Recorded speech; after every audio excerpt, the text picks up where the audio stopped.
to Canberra to the home Tuggeranong United Football Club for more Hahn Australia Cup football action. It's quarter-final time in the local qualifying competition. Match number 2, Tuggeranong United versus Yoogali, who've made the trip all the way down here from Griffith. This is brought to you by our Australia Cup sponsors, Allstate Towing. Broken down or been in an accident, give Allstate Towing a call, your 24/7 local trusted towing company. Electro Tinj, proudly supporting the Capital Football Australia Cup qualifying rounds. Kitro Excavations, for your excavation and earth-moving needs.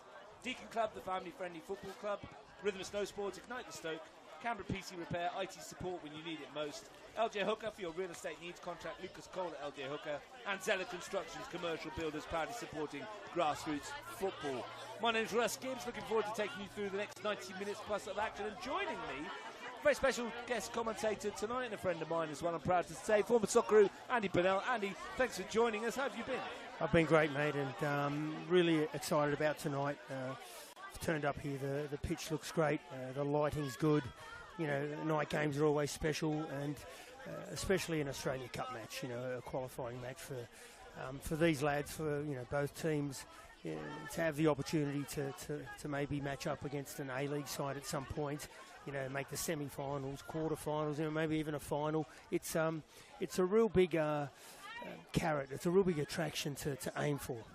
And for those of you that might not know Andy Burnell very well, do yourself a favour, Google him or read his book, Riding Shotgun, amazing story that you've got. And for those of you that do know, you might not know, Cup football holds a special place in your heart as well. You played a very special FA Cup tie for Reading against an incredibly good Manchester United side with Eric Cantona, Andy Cole, that famous Manchester United double side of 95-96. Roy Keane, Schmeichel, it was Paul Scholes, a great occasion, you know, and for...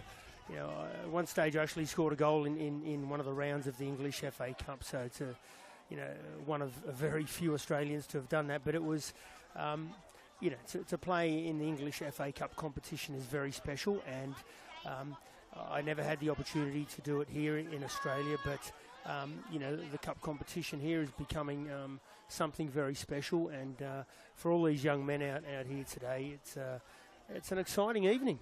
Cup football does bring out that magic, doesn't it? It brings out the best in everybody. What do you make of it, Andy? Why is it so special? Is it because it's do or die? Is it because everything goes out the window from what's on before? Or is it just because with the knockout format, you know, someone's got to win, someone's got to lose? Well, it's all of the above, mate.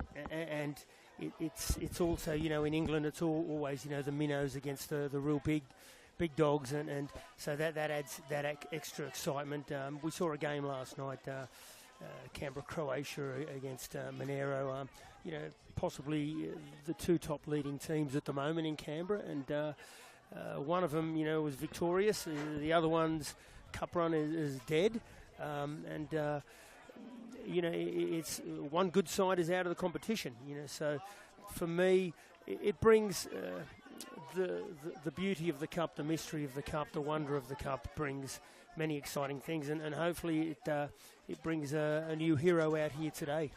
Who might it be? We'll check the lineups in just a moment. The game Andy was referring to, Canberra Croatia 4, Monero Panthers 0. It took Croatia 30 seconds to get the lead in that one. Thomas James, Ryan Keir nodded in the second before half-time. Max Green made it 3 early in the second half, and right at the death, Riley Souza made it 4-0. It killed it off that tie. Canberra Croatia will now play the winner of this one, Tuggeranong or Yoogali, at the home ground of whichever one of these two sides comes through tonight. Of course, if it's Tuggeranong United, it will be right here. If it's Yoogali, well, it will be a trip down to Griffith for Canberra Croatia, and a big match for the locals down there who last got to the semi-finals in 2021. Either opponent will not be an easy match. You know, travelling to Yoogali, you know, the whole travelling component makes it a whole different day, different dynamic.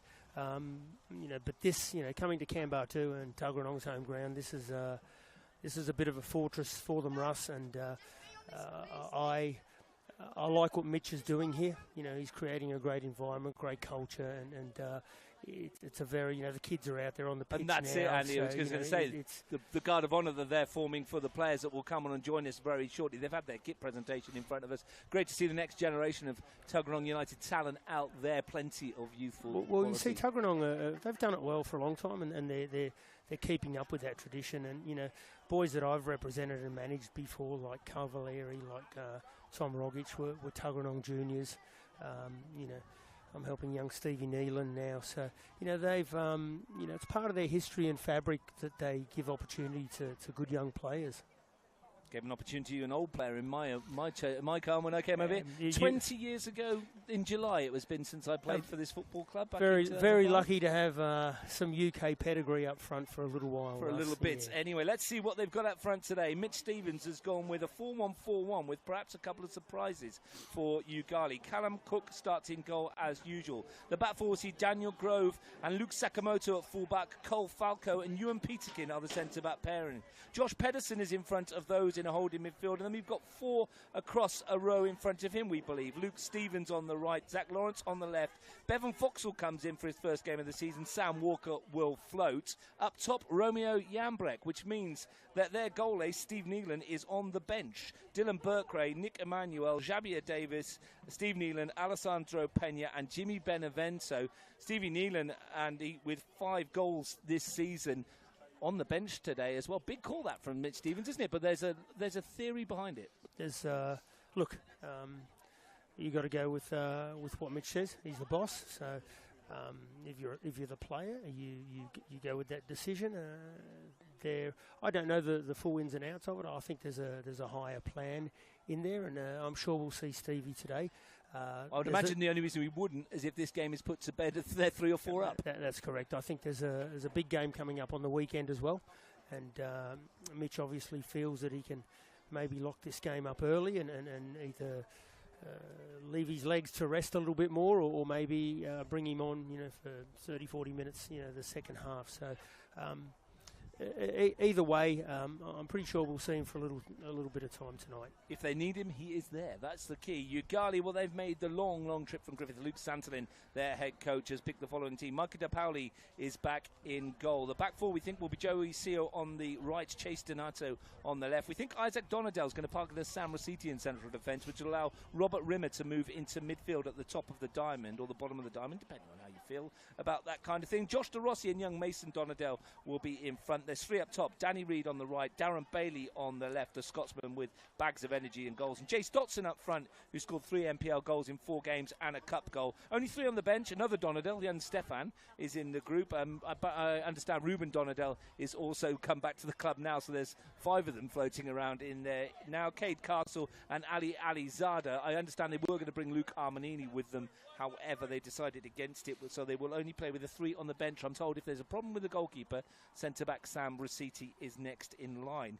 Big call to only bring the 3 subs, but you can understand why Luke would suggest not bringing someone 4.5-5 hours, Andy, in midweek to sit on the bench and maybe not get on. Well, look, it's that's the big question mark tonight. You know, as to how they turn up. You know, after that trip, it's not an easy trip.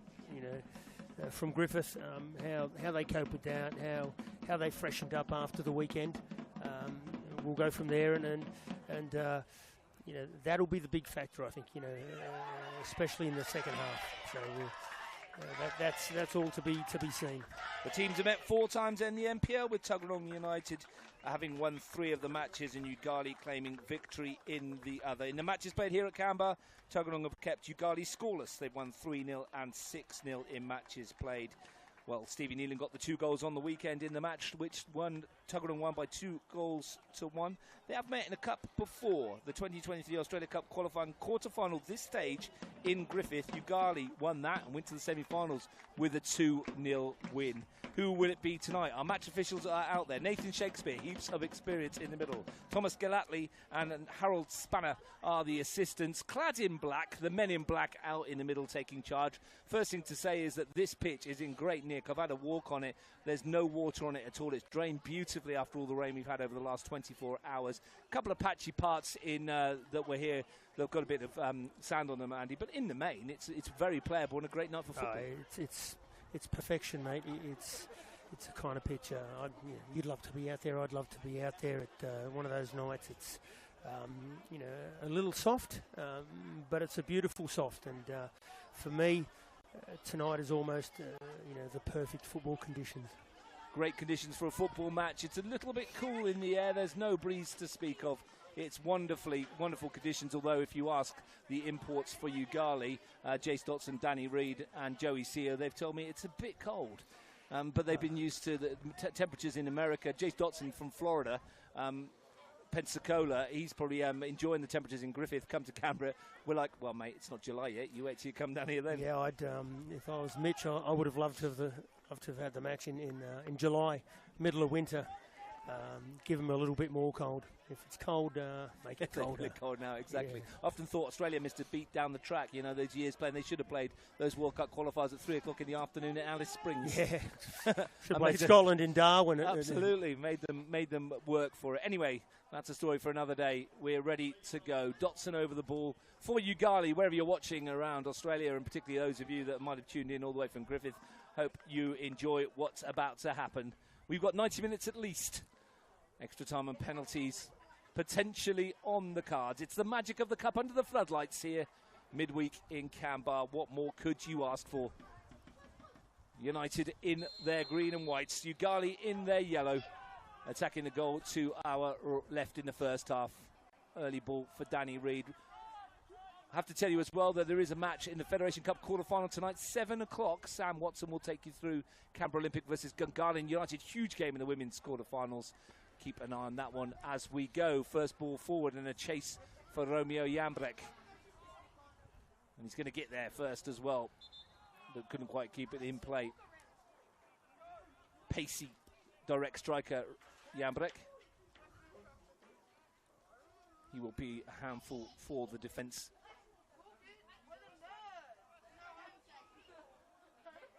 Can already see it is as we thought. Rossetti and Isaac Donadell in central defence.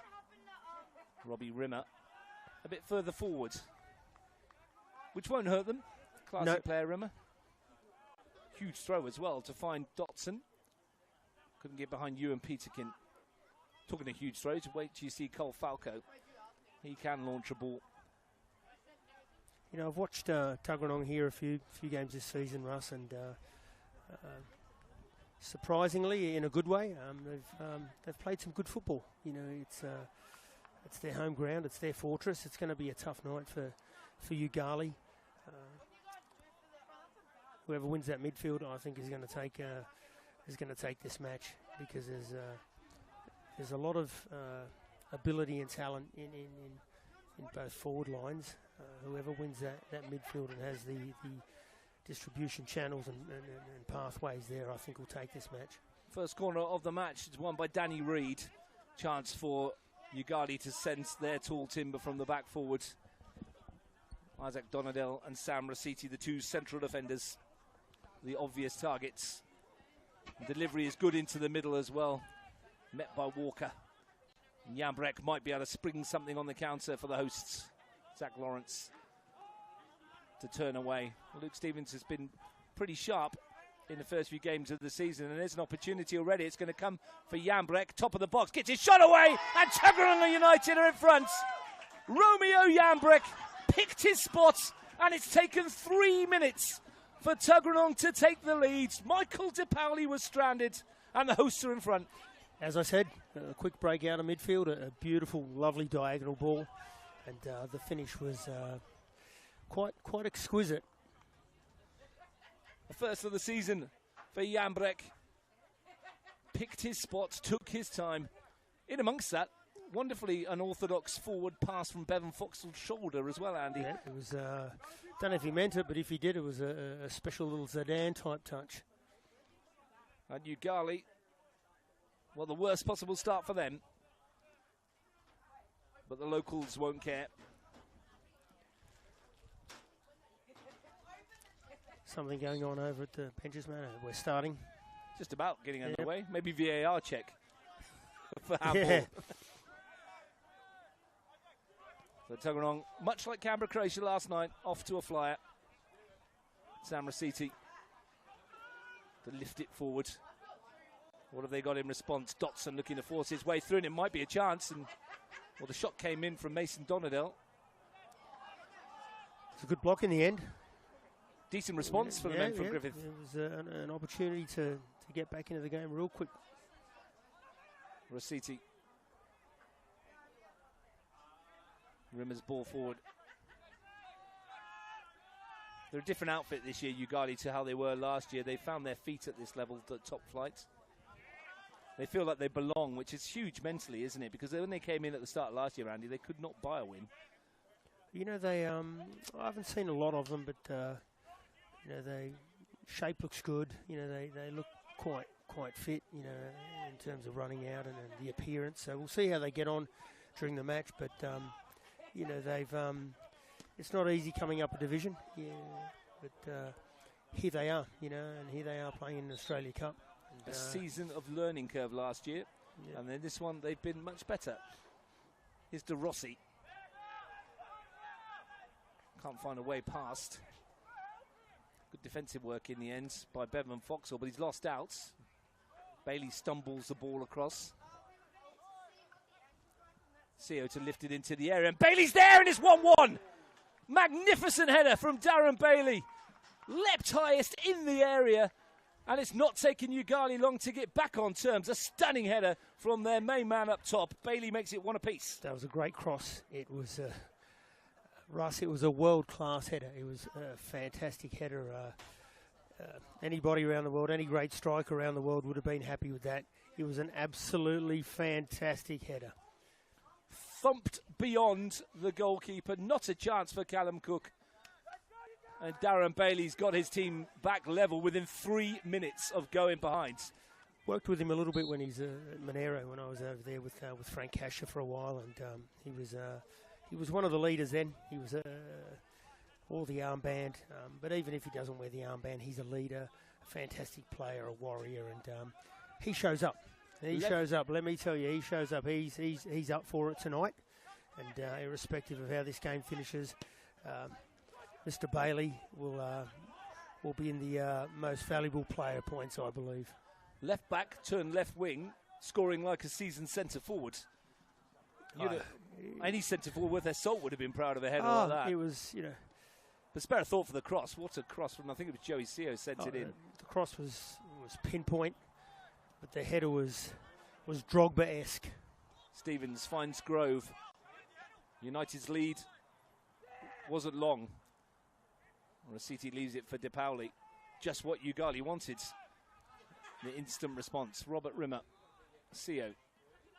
And as I said, just before the goal, and it was good timing, that this is a different Yoogali outfit. They're not going to crumble. Dotson's chasing this. Cook's come to meet it. The goal met by deathly silence across Kambah too. Not many travelling Yoogali fans here tonight. No, it came. It was a quick response as well. You know, Yoogali are back in this game, and it sent a message to Tuggeranong. This game is going to be a walk in the park. I was thinking before that, sometimes when you score early like that, you just get another 1 or 2.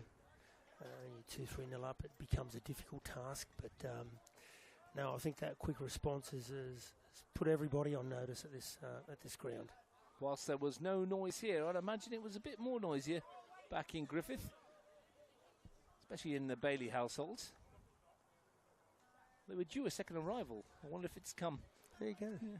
Talking about that, the book you helped me with, Russ, the Yoogali Football Club did a wonderful launch for us up there. They did. I was away, actually. I couldn't make it, unfortunately, but yeah. Wonderful launch. It was a good night at I think it's the Yoogali Soccer Club, or unless it's another club that they use, but it was to do another night, mate. We've got to do nights all around this place, mate. It was always a good trip to Griffith. We had some good nights launching that book. Yep. A beautiful launch at the O'Connor Nights was a good one. O'Connor Nights was excellent. Here comes Foxall to prod it through for Stevens. Walker. Change of direction for Grove on the stretch. Couldn't quite send it across. The idea was right with the diagonal ball, and unlucky for Walker. You know, he could have, if he brought that one down, he was in a great position to create some danger there, but just got away from him in the end. Tuggeranong have only lost 2 of their last 7 matches in all competitions, conceding 10 goals in their last 17, I think that is. They've been in good form, Tuggeranong, lately. They're looking for another here with Lawrence. Isaac Donadell stopping him in his path. Sakamoto. Cole Falco. And now Daniel Grove.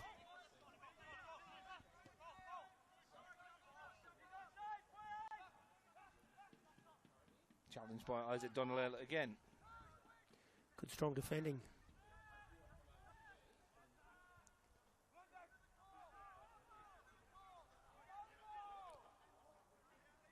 One apiece.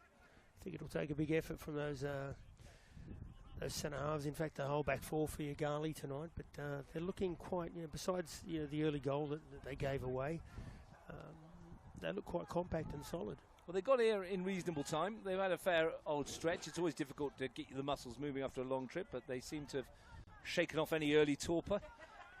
And they're putting the pressure on Callum Cook here. Pedersen's ball wide.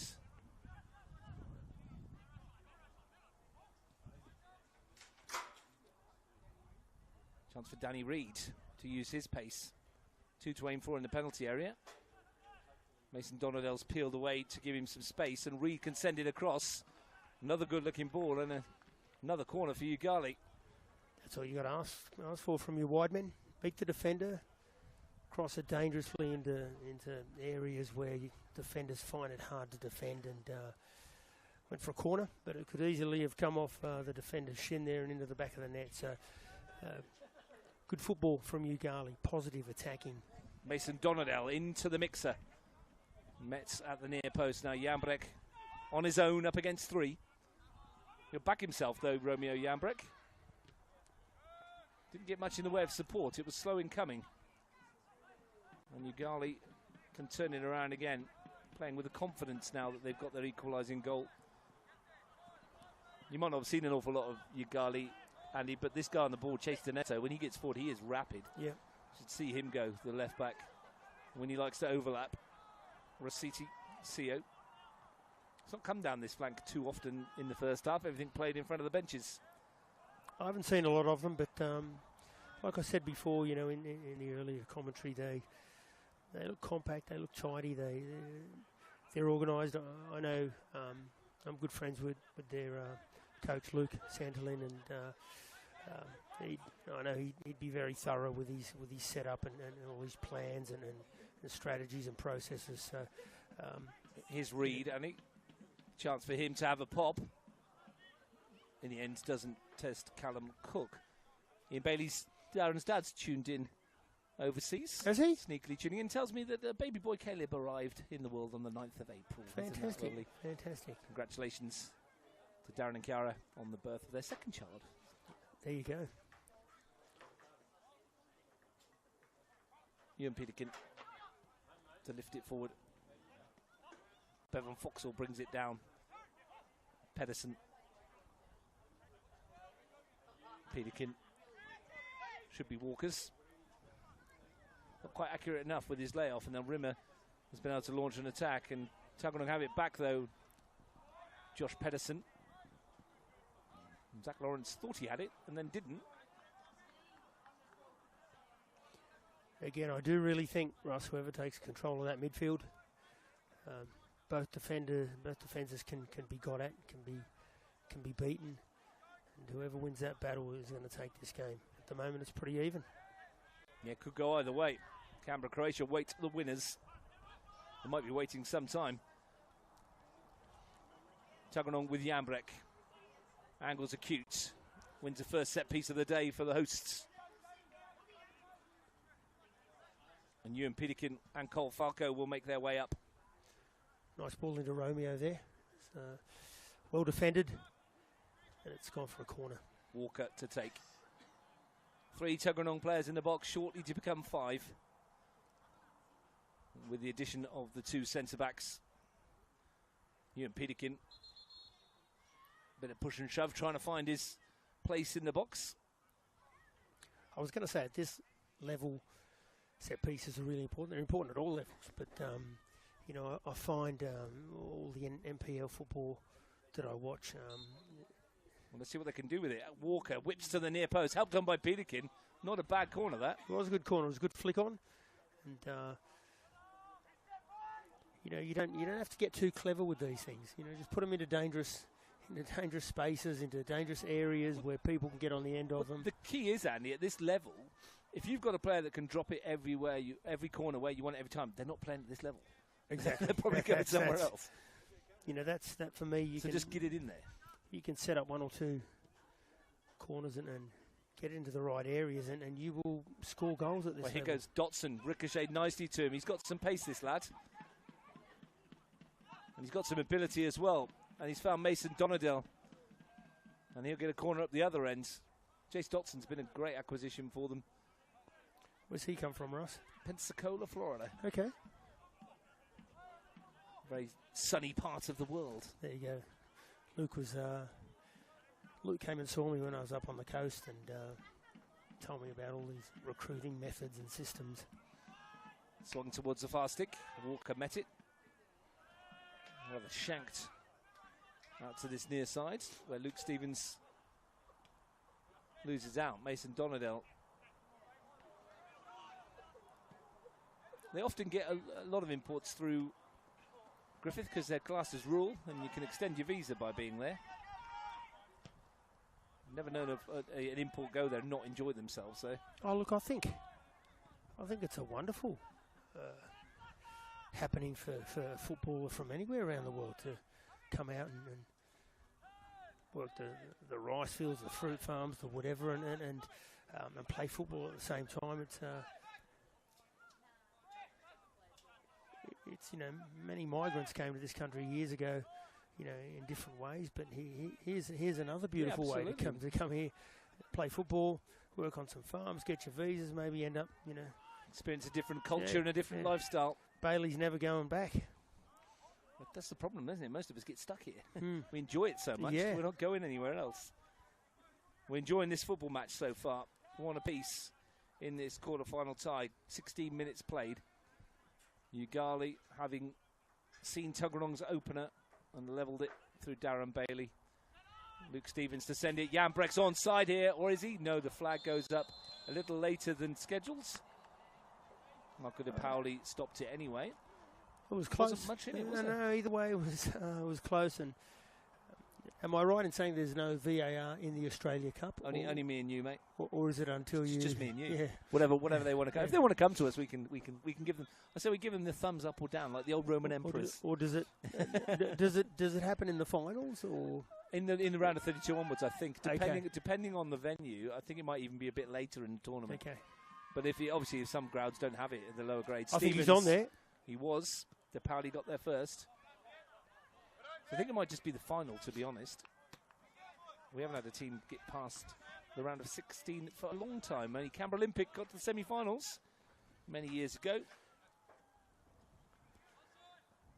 Shout out to Michael Reid, who's tuned in as usual from up in Port Stephens. And Campbell Reid, Australian schoolboy international, watching from his bed in Manchester, he tells me, or his dad tells me. He lives just down the road from Old Trafford. Every day he gets out he can see the stadium. Playing his football for Nantwich Town at the moment. I understand he's potentially going to move up a higher division, Campbell Reid. We wish him luck. I had the pleasure of watching him in the Schoolboy International. Copped a horrible tackle 20 minutes in. Your flair players often do, don't they, Andy?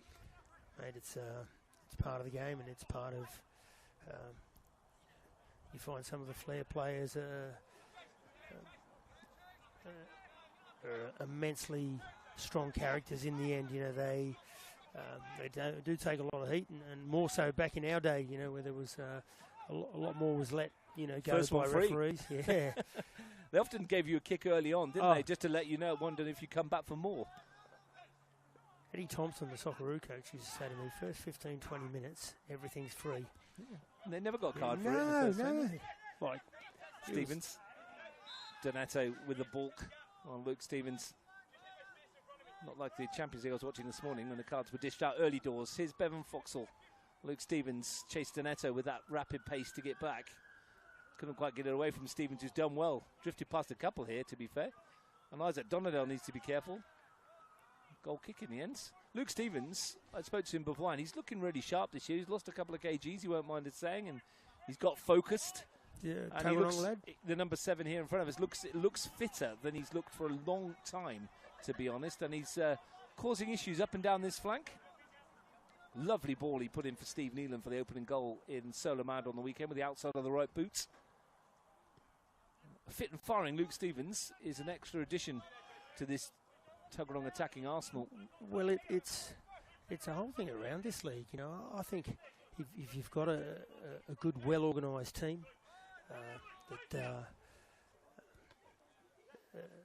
are fit, firing, all work for each other, understand time and space in attack and in defence, and you're hard to beat. You know, and say what you want, but you know, in modern day football, you need to be, you know, fantastic athletes. Tuggeranong United currently sit 4th in the NPL with 4 points. Yoogali are down in 7th with 2. With 3 rounds into the season, and there's 4 teams yet to get a win in the Premier League. Here's Jambrek. And who are they, Russ? I can tell you right now, the 4 teams without a win are Gungahlin United, 2 points from 3 games, 2 draws. Queanbeyan City, the same. Tigers, Yoogali FC, 2 draws from 4 games. And O'Connor Knights, surprisingly enough, no points from 3. A lot of work for them to do. Yeah. Walker to slide it through for Jambrek, who was on his heels because he was coming back from an offside position. And that's what's cost him getting on the end of that. Otherwise, Walker's pass would have put him in. Keeper did well. Read it early, came out, did fantastic. Raciti's brought this forward nicely. Bailey leaping, Peterkin to send it forward. Prodigious leap on him, Darren Bailey, hasn't he? Hangs in the air, much like he did for the goal there. Yeah, he's one that I liked him a lot when I was helping Frank out at Monero, and I haven't met a coach that's been with him or a person that's actually met him that doesn't like him. I'm sure some opposition players aren't particularly enamoured with him on the park. No, but so what? He's you know, he's wherever he plays, he's your Roy Keane. Yeah, that's I don't think I can give him a greater compliment than that. Mate, people these days might not know Roy Keane is. That's a travesty, isn't it?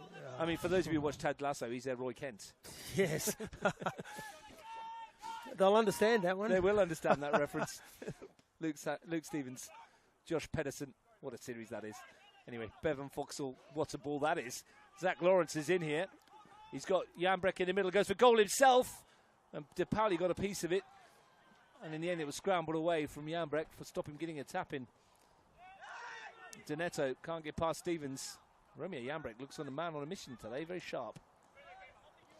I tell you, if there had been an earlier ball into Romeo from out wide, he probably would have had a tap in there. He's got one already, and he's looking like he's hungry for more. Now, there's a problem over on that far side. Complaints to the match officials. I think it's Danny Reid who's down over there needing some treatment.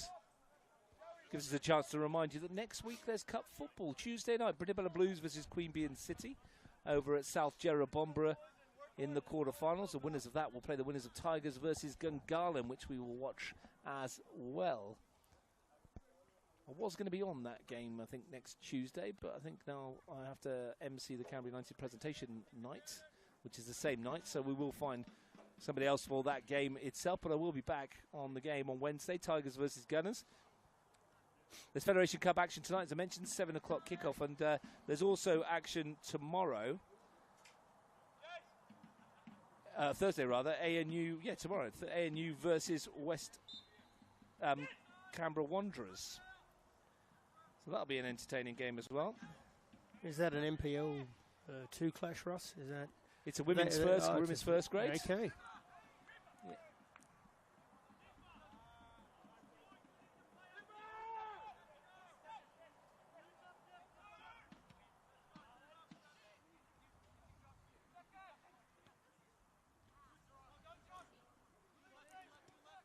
One all.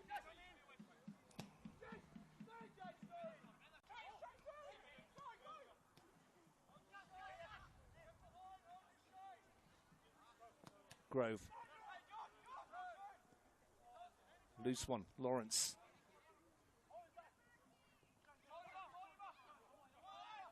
Pedersen. Falco's got space. Everyone bar Dotson behind the ball for Yoogali. Ewan Peterkin. Pedersen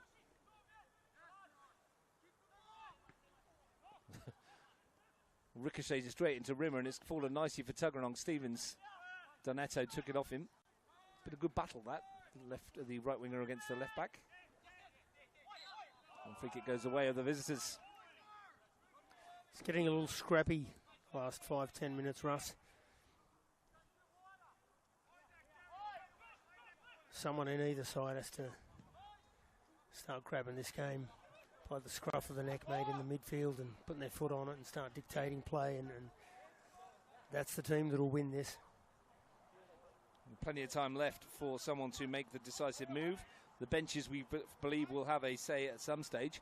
Jambrek's beating his man here and is advancing on goal. Can he get a second? Good save from De Pauli. I'm not sure what that was in the end, but he got rid of it, and that's all that matters. Comes out as far as Walker, who looks to lift it towards Lawrence. Unorthodox from the goalkeeper, but I tell you what, it was pretty effective. It was very effective, and it was a stop to a really pretty certain goal chance there. Keeper did well. I thought it was going to be 2-1. Yeah, Jambrek again causing the problems. Rimmer with Walker. They've created the chances, Tuggeranong, so far. And they might create another one here as Lawrence goes down, but the rapidity of Joey Seo to clear up for Yoogali. Fullback did well to get back there and cut off the danger. But it seems like Tuggeranong are the side at the moment that kind of seem more like breaking the deadlock so far. They've got a few chances and they're getting in behind the Yoogali defence. Well, here comes the howitzer from Cole Falco, the boy from Sacramento, with a huge throw into the area. De Pauli fists it away. An expense of a corner. And that's all you got to do. At this level, put balls into dangerous places, and you see at the highest levels, EPL, La Liga, competitions like that, that defenders make mistakes, and balls in difficult areas are hard to defend against. And so at this level, if you can deliver into right areas and dangerous areas, you're going to score a lot of goals. Stevens' delivery wasn't good enough to get past the first man. Tuggeranong just penning Yoogali back a little here. And Falco might go again. He is capable of dropping this right where Sam Walker is in the middle there, the number 9, right in the penalty area. You'll see it coming. They're flooding the box, Tuggeranong, and here it comes once more from Falco, deep towards Walker, loose towards Deakin. Hacked clear by Bailey, who was caught on the follow-through. It's a proper weapon. It's Beckham-esque. It's out of your hands. You're Rory Delap. Yeah, remember? Massive throw. I may have even played against Rory Delap. He was at Sunderland, was he? Or was it Southampton? It's Derby County, and numerous sides that utilised his long throw. Absolute bullet delivery. And what it does do is means everybody goes into the penalty area, but then if you want to come short, there's acres of space. So it opens up options for you, having someone who can do that. Falco, well, I'm sure he'll do it again at some stage. We'll see it again tonight. Walker's header. If I was in charge of a team and I had him, I'd be telling him to do the same all night. All night, hit that penalty spot. Only needs one to work. Yeah. Pedersen's been busy in the centre of midfield. They're just getting a handle on this midfield battle at the moment, Tuggeranong. That'll roll through towards Marco De Pauli. Midfield battle, as you mentioned, Andy, is always the important one, and maybe, just maybe, it's switching towards Tuggeranong at the moment. Bit of momentum. Young boy for Yoogali in there limping. Yes, Robbie Rimmer midfield, struggling a little bit at the moment. Yeah. Good spot. Stevens, Foxall. Good feet from Bevan Foxall. Played for Poulton Rovers in the UK, Bevan Foxall. Yeah, he looks comfortable. He looks like he understands the game. He's got a beautiful touch. Great concept and great, Well, here comes Falco from this side. Understands time and space. He looks really comfortable on the ball. I like him. Well, Yoogali know what's coming. Can they deal with it? Falco again, in towards Walker. Helps back out towards the edge of the box. Lawrence's effort through the crowd. And De Pauli saw it late. but saw enough of it. Again, it's a key set piece, you know, and Yoogali, you're going to have to watch that really carefully tonight, because it could pay dividends at some stage. They switch off for a minute, and seriously is a proper weapon. Dotson might come out here for Bailey, for Yoogali to send it into the middle, and Danny Reed's had a massive swing, almost teed up Josh De Rossi. Stevens could turn away and try and spring Jambrek. Donadell across. You're watching live Hahn Australia Cup qualifying football. You brought by your sponsors: Kitro Excavations, Allstate Towing, Electro Tinj, Deakin Club, Rhythm Snowsport, Canberra PC Repair, LJ Hooker, and Xela Constructions. Your sponsors that enable us to bring you live Hahn Australia Cup qualifying. What a ball that is, and Walker's in behind. Sam Walker, and the only surprise is it's not 2-1 Tuggeranong. Peterkin put him in, and Walker, once he got goal side, would have expected to have scored. Another fantastic chance for Tuggeranong, gone begging, and you know what? A couple of minutes earlier, Bailey put in a great cross to the young boy Reed, I think it was, and he got on unlucky there. It hit probably the only kind of bad part of the pitch and bobbled up a bit, but might have been the Kambah mole, yeah, stuck its head up. He could have put Yoogali up, and then at the other end, it should have been 2-1. You would have backed Sam Walker from there once he got in behind. There'll be a player sat on that bench over at the moment in young Stevie Nealon looking at this going, blimey, licking his there'll lips. be openings for me here. There's a couple of chances in behind. He loves those opportunities. They're not just a one-man team, but when you've got a player in that red-hot form, well, he could make a difference. Falco. You'd have to say, though, that the selection from Mitch Stevens is working well at the moment. It's just the finishing hasn't quite come off. You know, and it could be part of that grander plan to save him a little bit for the weekend, but also bring him on a little fresh when the Yoogali players are maybe getting a little bit of fatigue in their legs. Who knows? We'll have to ask Mitch that after the game, and we'll wait for the score, and it'll prove us right or wrong. Well, when he sent me the side yesterday, which he'd already picked, okay, I asked him the question, and I said it's a bold call, but you know that's why he's the coach. That's it. He's got a plan for Steve Nealon, and he thinks it might be involved in the second half, and it might involve potentially an extra half an hour, considering how close these two sides were on the weekends. Exactly. Yeah. Sometimes we kind of forget, you know, that the cup is one of those ones where you need a result. So it could go for 120 minutes plus. And against a tiring defence, well, we will see what he can do, I'm sure. At the moment, Tuggeranong will be happy with what they've done, apart from the fact that they've conceded to make it one apiece. Foxall's ball in. Was looking for the runner, Stevens. Might come out here for Sakamoto over on that far side. Picturesque ground here at Tuggeranong, surrounded by those wonderful trees in the background.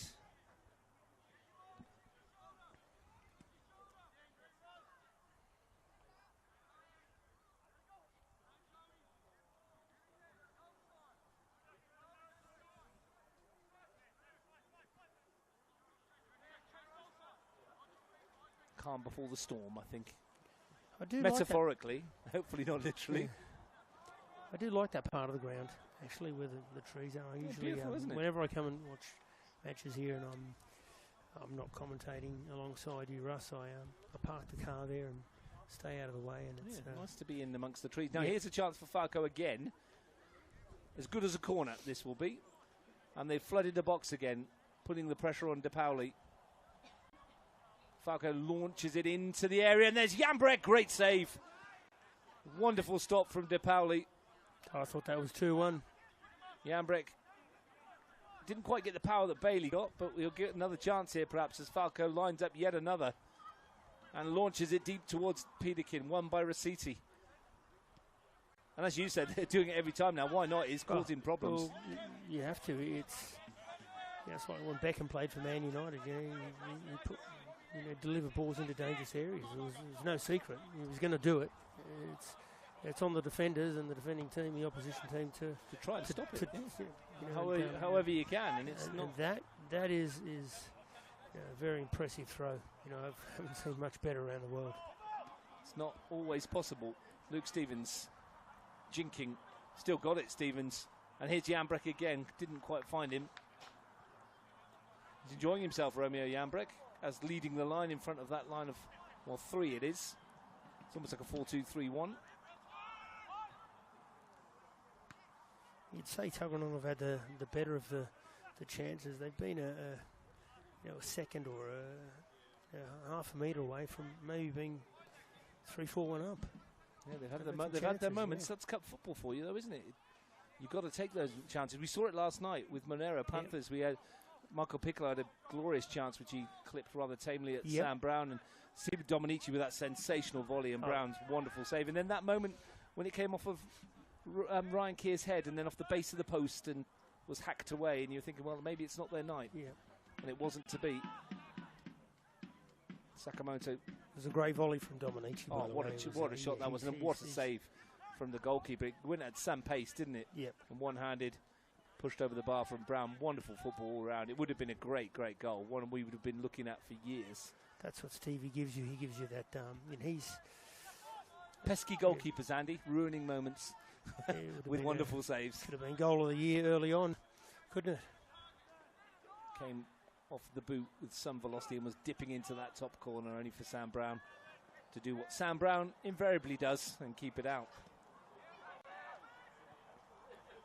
There's one for Bailey to chase. Grove, little scan to check where he was. Foxall, elegant as ever, and a good ball to find Walker. Space for Tuggeranong's playmaker. Stevens has got away here. Doneto needs to time this. Stevens showed him a little bit too much of the football. 10 minutes to the break.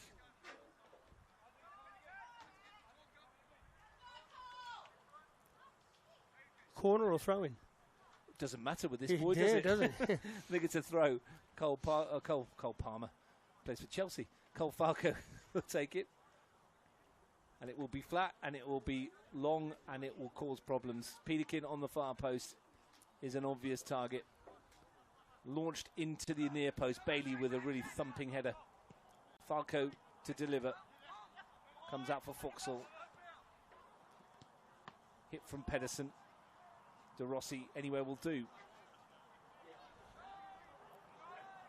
And whilst they've had several of those throws, and they've caused 1 or 2 issues, they have dealt with them reasonably well, Yoogali, so far. Personally, I love the throw. I would have different positioning for some of the players on the end of it, but that's I might tell Mitch that one off air. Don't want to give too many secrets away. It is a deadly weapon they can use to their advantage. They've utilised it tonight a few times. Hasn't quite worked yet. May still be the decisive factor. As it is, Yoogali still hanging in there. Comes off Walker. It should have worked. You know, Romeo had a wonderful chance, maybe a metre or 2 out that should definitely have been a goal. I think he'll be... Well, he's had 1. He might have had 3. Yeah.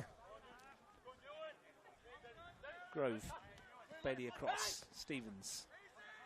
It was one of those ones, Russ, where you've played up front and it was almost, the whole goal is there and it's almost too easy. I mean, it's easy to say, but it's a complete mess at the back here. They're going to get away with it. Cook and Falco. I was going to say, it's one of those ones that if you head it down, you score. You know, because the keeper's probably not getting to it, but it's easy to save from here. Mason Donadell will take the corner kick. Yoogali, a rare excursion into the Tuggeranong defensive area. The beauty of the cup. They've been on the back foot for a little while, and here's an opportunity to have a set piece of their own. Donadell into the near post, met by Peterkin, out as far as Reed. Rossetti.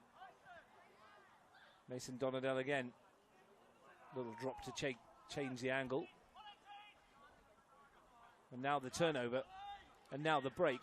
Stevens can't get it past Doneto, but they can come forward in numbers. Tuggeranong here with Pedersen. Yoogali back quickly, in fairness. And one by Rimmer, who seems to have got over whatever was ailing him in the middle of the park. Limping earlier, maybe a slight cork that he's run off. Walker. Foxall. Looking for Lawrence. CO away. Sakamoto. former Panther, and he's robbed by Reed. Only Dotson ahead. De Rossi. Now Mason Donadell can use his pace. Reed, Mason Donadell. Can he find the right delivery? Bailey was waiting. Cook collects. The right idea. I'm not sure. I think he was looking for Bailey, but hit it too flat and not quite far enough to the back post where Bailey was waiting. Doneto through.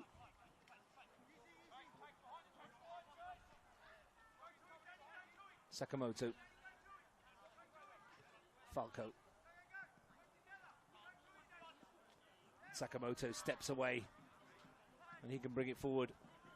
And there goes Jambrek. Broken the back line for the moment. Romeo Jambrek with a hit. And beaten away by De Pauli. Fine stop from the goalkeeper. Jambrek, well, he's got ever so close to a second. A couple of times now. 2 or 3. He's looked very dangerous. He's looked dangerous up front. And De Pauli making an important save. I watched Gianluigi Donnarumma make 2 crackers this morning against Arsenal. Really match-turning saves. Goalkeepers vital for cup progression. Stevens near post. Tried to go through the crowd and get a second bite of the cherry. And Yoogali's keeper's not that tall. You know, I think he's a good little keeper. Been around for a while now, Michael De Pauli. Yeah. Pushing 40. I'd put someone 6'4" in front of him. Which they're trying to do with Ewan Peterkin in the middle of there, and Zach Lawrence as well. Swung to that near post. One on the near post. Dotson. And they might be able to spring an attack on here. Look at the pace of Dotson. And he's away here. Cooks needs to come, and Cook's not going to get there. And Dotson's going to get there, and it will hold up. Was he caught late by the goalkeeper? Decision to be made. It's yellow. Jace Dotson, well, the pace of the ball wouldn't take it in the net. The only question was, what colour was the card going to be? Well, I think the only thing that has saved him there is that he got off a shot and then he got hit by the keeper. Is that right? That would have been it. Yeah. Like, and I think also the fact that the defender would have got back to clear it meant that there was some covering challenge. But had they mowed the grass here, that might have gone in from Jace Dotson. It held up a little on the longer turf. But the pace of Dotson, well... So if it went in, what would this be? Wouldn't be a free kick, it'd be a goal. And any punishment of the keeper? Nothing, I would have thought. Usually get away with it if it goes in. Darren Bailey's over this. He's got a vicious left foot. There's a little bit of coming together in the area. Josh De Rossi was involved.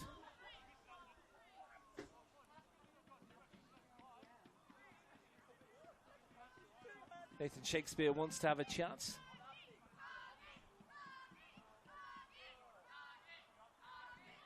Bailey might fancy this. I think Sio's there as well. He's a right foot option. Bailey, it's going to be with the left. Oh dear. Darren Bailey, that one's going to hit my car if we're not careful. I love Darren Bailey, but that was a conversion. That was I'm not even sure it was going to go in if it was a conversion. No, I think it was a bad conversion. Skewed it wide of the goal as we approach the final 2 minutes of the first half. 1-1. Tuggeranong scored early, 3 minutes in, Romeo Jambrek. 3 minutes later, Darren Bailey with that towering header to make it 1 apiece, and that's where we're at. Since then, the best chances, most of the chances have come to the home side. Romeo Jambrek twice denied by Michael De Pauli, when he might have done better. Sam Walker should have scored, really. Tuggeranong can point to the fact that they could, perhaps should, be 2-3-1 up. However, they're not. And in cup football, what's in the top left-hand corner of your screen is all that matters. And that's the score. Yeah, Mitch will certainly be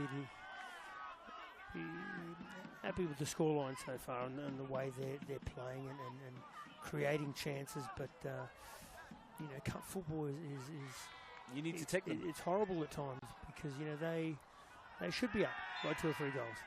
And they're not. And All it takes is one breakaway, one set piece, one penalty, and changes the whole game. Deakin brought down into the final minute of the first half. Plus whatever stoppage time we get. I don't imagine there'll be much of it. We haven't had many. Bit of treatment in the middle for early on, I think, for Danny Reid, and that was about it. Tuggeranong started with a bang. Can they end with the same? Rimmer.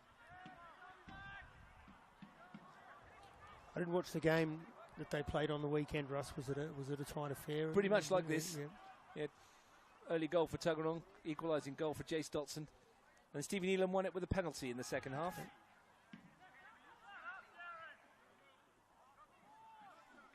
Chances for both teams. By all accounts as well, and I spoke to Mitch Stevens on the way back, and he said his team were very lucky to get away with a 2-1 win. Yoogali perhaps had the better of it in terms of the openings. Okay. Luke Santlin probably thinking the same right now. His team perhaps fortunate to be one apiece, but you know what? They'll take it. Yambrek opening now for Foxall perhaps to have a go. Just scuds along the turf. Everyone wants to play beautifully, Andy. Everyone wants to play tiki-taka and win 4-5-6-0. But the reality is, quite often you're going to have to guts it out and scrap it out and get yourself a gritty, dirty victory. And it might be one of those nights. I look at the end of the day, tiki-taka was a Spanish Barcelona thing, but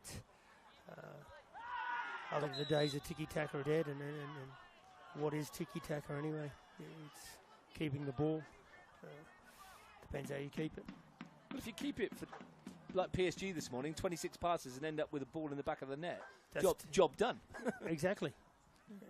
It's call it tiki-taka, keep it, call it ball retention, whatever you want to call it. We used to call it possession, didn't we? Yeah. Look at Pep, look what he's done to everybody. Anyway, we're into stoppage time at the end of the first half. A minute of it gone already. Final chance of the half for Yoogali. It would be typical of the cup if they were to nick one right now. Swung into the air towards the far post. Bailey's there again, and he almost did nick one. Deakin can bring it away. Only momentarily. Donetto's won it back and delivered it. Beautiful looking ball. Dotson on his heels. I'll tell you what, Yoogali have had two fantastic opportunities there to maybe go into the sheds at half time. 2-1 up. After possibly could have been going in 3-4-1 down. They've largely been second best for the first 45 minutes. And as we've been mentioning, though, it does not matter. 1-1 is how it is at the moment. Pedersen slides it forward. Yambrek fallen in the side of Yoogali since the first minutes. Maybe it's Tuggeranong's chance to nick it and get a lead at the interval. Cole Falco will take this free kick. Sam Walker wants it. Luke Stevens is in here on the far side as well. Daniel Grove is joining in. Falco's delivery is flat and strong. Walker's touch is excellent. Stevens' effort on the turn. Good football from Tuggeranong United. What a touch from Sam Walker. Wasn't far away. It's a great free kick. It was nice and flat. Walker's touch was excellent, exquisite. Shot wasn't far away either, Russ. Nicely worked that from Tuggeranong. No reward at the end of it, though. Mason Donadell, Robbie Rimmer, Joey Seo. We're into the 4th minute of time added on at the end. Not sure where all this has come from.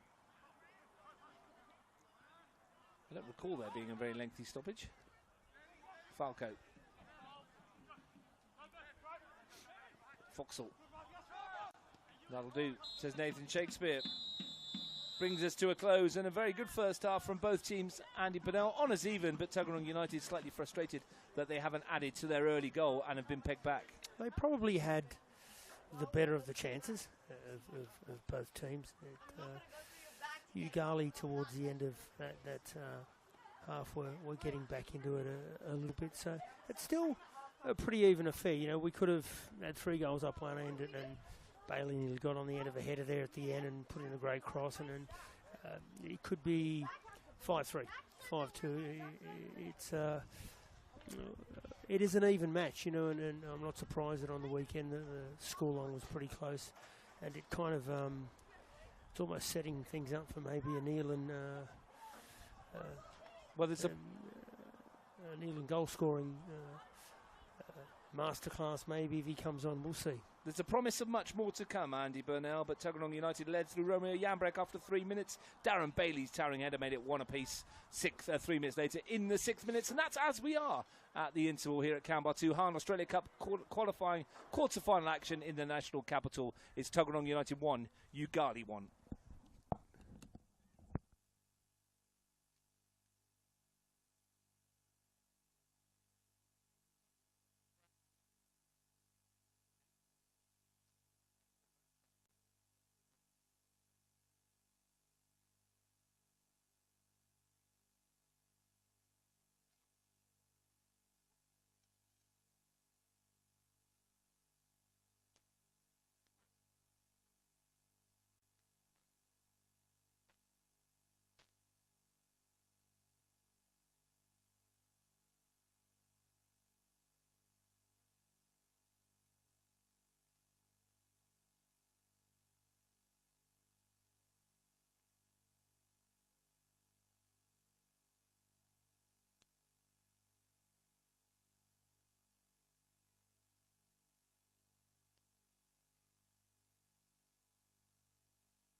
Welcome back to Kambah 2, where we're watching Hahn Australia Cup quarter-final action in the qualifying round here in Canberra. Brought to you by our sponsors, Allstate Towing. Broken down or been in an accident? Give Allstate Towing a call. Your 24/7 local trusted towing company. Electro Tinj, proudly supporting the Capital Football Australia Cup qualifying rounds. Deakin Club, the family-friendly football club. Kitro Excavations for all your excavation and earth-moving needs. Rhythm Snowsports, ignite the stoke. Canberra PC Repair, IT support when you need it most. LJ Hooker for your real estate needs. Contact Lukas at LJ Hooker and Xela Construction. Commercial builders proudly supporting grassroots football. My name's Russ Gibbs. Andy Burnell, former Socceroo, La Liga legend. Can I say that? You can say that. I can say that. Of course I can. I'll take that. Say what I like, mate, to be honest. If it's true, you can say whatever you want. We're ready to start the second half. Looking around the teams at the moment, no changes I see for Yoogali. No changes for Tuggeranong United. I have been given a bit of heads up on what might happen, though, so we will wait and see about that. But it will involve the introduction of Steve Neelan and Nick Emmanuel at some stage. And we will see how that happens. Got a chat with some of my old former Tuggeranong United teammates sat down there as well, Andy. And I saw you, mate. I saw you. You're a little bit of a... thanks for my bacon and egg sandwich as well. That was incredible. The smoky bacon. They ran out of... was it Kransky? No Kransky. Yeah. No Kransky for us. But yeah, a few of the old boys I know down from there, and chat with Steve Neelan's family too as well. And they're hoping he gets on in the second half. And I think everybody will be hoping, except for everybody clad in yellow. Anyway, 1-1, Andy. Plenty of action still to come. It is obviously going to be done tonight, and we will wait and see who wins. But it's set up for a great second half. A great final towards this match. And who can pick a winner? Will it be one or two people that come off the bench and make the difference? Will it be someone that's on the pitch now? Only time will tell. Here's Danny Reid. He's been lively in the first half for Yoogali. I can tell you half an hour in at AIS in the Women's Federation Cup quarter-final is Canberra Olympic 0, Gungahlin United 0. That one can go to extra time and penalties, of course, as well. The winner of that quarter-final will play Belconnen United in the semi-finals. The game I'm on tomorrow, ANU versus West Canberra Wanderers in the Women's Federation Cup. The winner of that will play Canberra, Croatia in the semi-finals because they won 3-0 here last week. Great performance from Tuggeranong women's team. Best I've seen for a long time. Didn't get the result they needed, but they were very competitive. Yoogali competitive at the moment. Started the second half brightly, looking for Bailey over the top. And he could send it across, but the flag goes up. Had a good chat with Mitch Stevens briefly as he walked onto the field there to tell me about the substitutions he's probably going to make sooner rather than later. And also about his long throw set pieces, which I won't share because everyone will know then. But yeah, you were mentioning it to them as well. I gave them just one of 4 or 5 options that you could do that I put into effect when I took over at Canberra, Croatia for 3 months after they relieved Ray Junner of his duties, and they kind of worked for me. So we'll see what happens. But you've got to have the personnel as well. Jan Brecky was unlucky in the first half a couple of times. Forced 2 wonderful saves from Michael De Pauli. The only change, I think, is the wind's picked up a little bit in favour of Yoogali, hasn't it? It has, just from left to right. You can tell by the wonderful corner flags that Tuggeranong have got now with the club emblem on it as well, Andy. Just those little touches. They look good, don't they? Well, it's a club trying to do the right things. Doing the right things. Into the middle. Second bite of the cherry. Come back to that point in a minute as Mason Donadell can send it in for Darren Bailey. They've started well here, and Bailey's got the shot away, and Bailey's got a goal. Hammered it into the bottom corner. He's got 2. The left foot of Darren Bailey has put Yoogali in front. Much against the run of play. That's cup football. 3 minutes into the second half, much like Tuggeranong. It's United 1, Yoogali 2. He is their man. I said it before the game, and he's someone that I've had a chance to work with for a little bit, and he's someone that I would have in any NPL side. And he could play levels higher as well. He just decided to be out in Griffith and probably got a rice plantation or something now. Who knows? But he seems happy there, so that's the main thing. And his performance tonight so far has just spells joy and happiness, you know, from within. You know, there's a bit of passion there about everything. And a crisp left foot finish, not a chance for Callum Cook, and a little celebration towards the newborn Caleb back there. Yeah, I think he wanted you to give it a give. He's back to the camera, to the loved ones back at home. Tuggeranong 1, Yoogali 2. Brave kids climbing over the back behind us, Yeah, Andy. got the kids, got a kids invasion. Behave, kids. You don't want bad, Andy. Here's Danny Reid looking to get behind Sakamoto, and he has as well. Danny Reid. And sends it in, and Cook was under pressure again. And whatever Luke Santelin has said at half-time to his troops here has worked a treat. United had the chances in the first half. It's all Yoogali after the break so far. A rescue mission needed for Tuggeranong United. Reid. Rimmer. Well, they've been the liveliest, you know, to the start of the second half. And I don't think it's another great ball from Bailey. And he's found Reid in space here. Not many to hit. He's picked out De Rossi. Tuggeranong on the ropes at the moment. Reid picking his way through. Danny Reid. Well, at the moment, Yoogali are about 40 minutes away from a home semi-final against Canberra, Croatia. They've started the second half like they wanted it, and then they've come out nice and sharp on the attack on the front foot. And Bailey's goal was beautiful. Just left foot, curled it into the bottom corner. How do you fancy a midweek trip to Griffith? Well, they'd have to fancy it. They come here, don't they, Yoogali? They've been here in the last couple of rounds. If you're asking me, I'd love it. They've got some friends out there. There's an Atta family that... well, maybe you should come down with me. And we'll call it Lawrence. Still plenty of time before United. Are we getting ahead of ourselves there, Russ? Yep, absolutely. Although the way Yoogali have started in this second half, you wouldn't put it past them. The wind, as you say, now picked up from left to right. Chase Doneto will take the throw in. And once again, you could hear a pin drop in this ground when Darren Bailey scored.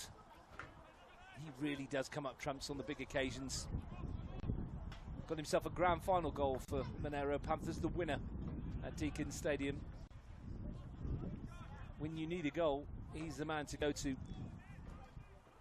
Here he is again, Gander up, firing on all cylinders. I think that's it's been a little bit of a hammer blow to Tuggeranong, hasn't it? That goal. I think the changes are coming now. These are the ones we were promised. Nick Emmanuel and Steve Neelan. The two likely to join us in just a moment. I'm told it's likely to be for Daniel Grove and Zach Lawrence. So we will see whether that is the check case or whether Mitch Stevens has changed his mind considering the start of the second half. Hooked away by Rossetti.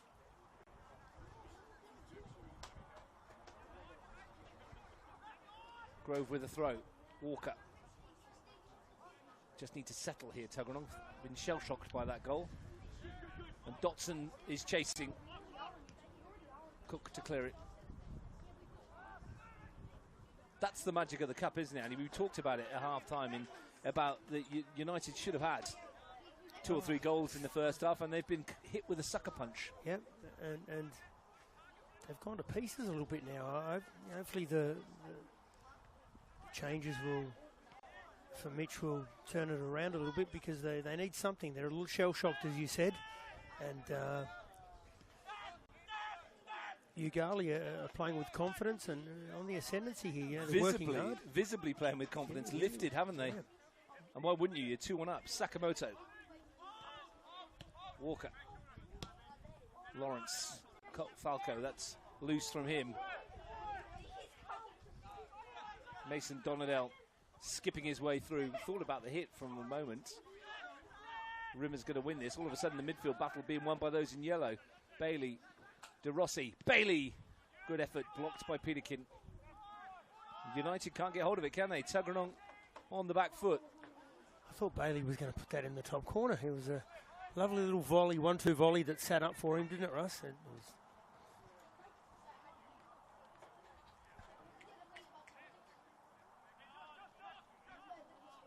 just have to have a word with the boys to stop bouncing on the thing because it shakes the camera, lads. Thank you. Walker. Sakamoto. They're getting excited, aren't they? Yep. Offside against Lawrence. Don't blame them either. It's an exciting game. Here we go. Changes, Andy. It's the two we expect. Nick Emmanuel comes on for Daniel Grove. And Zach Lawrence is going to make way for the goal king. Stephen Elam, 15 MPL games, 11 goals, 1 cup match, 3 goals. They need some of his magic right now. And they're going to need to take charge in that midfield again, settle at the back, and if they can provide good ammunition for Romeo still on. 10 minutes. And Romeo could really change this game in the favour of Tuggeranong, but they need to win the middle of midfield. They need to settle down, start playing good football again. They did for good periods of that first half. What can they do? They've got to do some defending at the moment. Sakamoto bounced off him. Jambrek.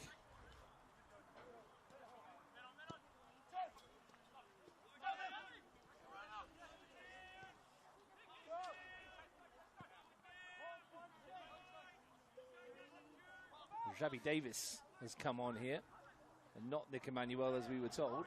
Unless they made 3, they have. Xavi Davis has come on as well. Didn't see who the third one that went off was.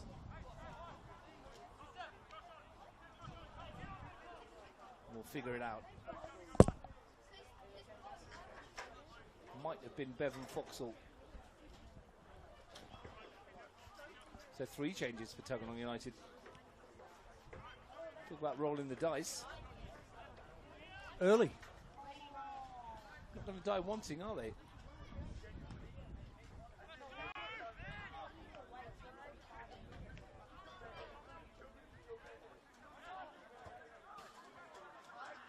Luke Stevens couldn't keep it in.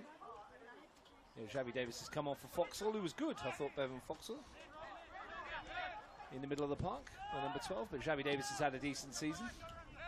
Similar kind of player to Bevan Foxall. Given away. Jambrek couldn't find Neelan. Rositi in the way. Xavi Davis. Stevens. Good challenge by Chase Donetto. Reed. Rositi. CEO. Sakamoto needs to be wary. Danny Reed has caused him some problems retreating tonight. Walker should bring this down. Uncharacteristically loose touch from him, but it's broken for Xavi Davis anyway. Peterkin. They need something, Tuggeranong. They need a little spark. So at the moment, Yoogali is starting to get comfortable. The chances came in the first half. They need to start making some again. Sakamoto, that's better. Strong from him. And then called in 2 minds about what to do with it. Donetto. Bailey will back himself up against Peterkin. Not Peterkin, my apologies, Falco, I should say. On that far side. In fact, Manuel all the way back then. Long way over there in the dark.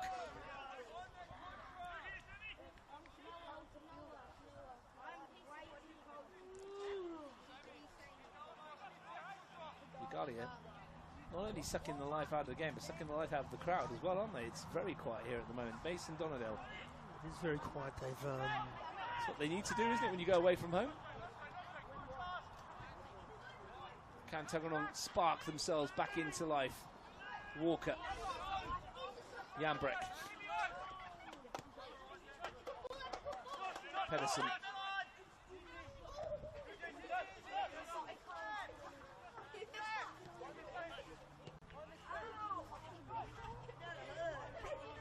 They certainly have been shell-shocked, Russ. Well, Yoogali haven't won in 4. They've lost the last 2 in the league this season. They haven't won. They lost a couple of the last season as well. They have scored at least 1 goal in each of their last 10 matches in all competitions. This was after scoring only 1 goal in 7 matches between rounds 13 and 17 last year. They were a different footballing side towards the end of last year, and they certainly are this year. And they're proving it again tonight. A much tougher nut to crack than they used to be. Steve Neelan has 5 goals in 3 matches this season. He missed the 6-1 loss to the Panthers. He was over in New Zealand. 4 of United's 6 goals this season have come in the second half, while 6 of Yoogali's have come in the opening 45 minutes. So make of that what you will. Yoogali have the only one in the second half today, which is the important one. And they might be getting in again here with Dotson. And he might go all the way. And it might come loose into the middle for Danny Reid. And that is a very timely interception. Otherwise, Yoogali were going 3-1 up. It looked like 3-1. Cole Falco. 3-1, but in the end, good defending from Tuggeranong. But they aren't looking as cohesive as they were for parts of that first half. They are shell-shocked. And Yoogali are playing with confidence. They can almost, it's almost like they can sense, 1, that they can score another goal, and 2, that they can get out of here with a cup win. It's amazing what a goal can do to put you in front. Mason Donadell to swing it in, good shape on it. Comes off Stevens, might go anywhere. Cook caught it, and he wants to give it to Neelan as early as he can. Rasiti's there. Sakamoto. Cook made the angle, nicely done by the goalkeeper, then his touch was a bit heavy. Did everything to get himself in the right position and then let himself down. Well, it's everybody's starting to, maybe there's a little bit nerves, of, the nerves, a little bit of panic in the ranks. Well, they've got to defend again. Mason Donadell with yet another set piece. Whips it again into the area. Met by Falco. Jambrek does well. Walker. Neelan is the only target. That's where it's gone. Rasiti's missed it, and Neelan's in. And Steve Neelan off the bench and on the score sheet. It is inevitable. Tuggeranong's Cup King scores again, and we're back square at 2 apiece. He's just prolific, Russ. It's first opportunity he's had in the back of the net, and it's just fantastic. Fantastic sense of goal and amazing speed. Very, very difficult to defend. And the one thing Stevie does from the day that I saw him was he scores goals. And there'll be days where he's on fire. There'll be days where he might be a little more quiet, but he scores goals. You know, it might well have been his first touch of the football. Yeah. Possibly. As soon as Rasiti missed it, there was only ever going to be one outcome. And one touch was all it needed to take it beyond De Pauli and bring us all square again. And now the momentum might shift in the way of the home team. Jambrek to send it towards Neelan. A firm fan favourite here, Steve Neelan, especially amongst the youngsters. Yeah, they love him, and why not? You know, he's a young boy, doing all the right things. Fantastic professional, has all the assets to go on and become a fantastic professional one day, in my opinion. And, you know, he knows where the goal is. He's clinical, isn't he? It's just a matter of time with him. You know, put him in the right environments. Here he is, around the right people, and he and time will do the rest. Pedersen fancied it. All of a sudden,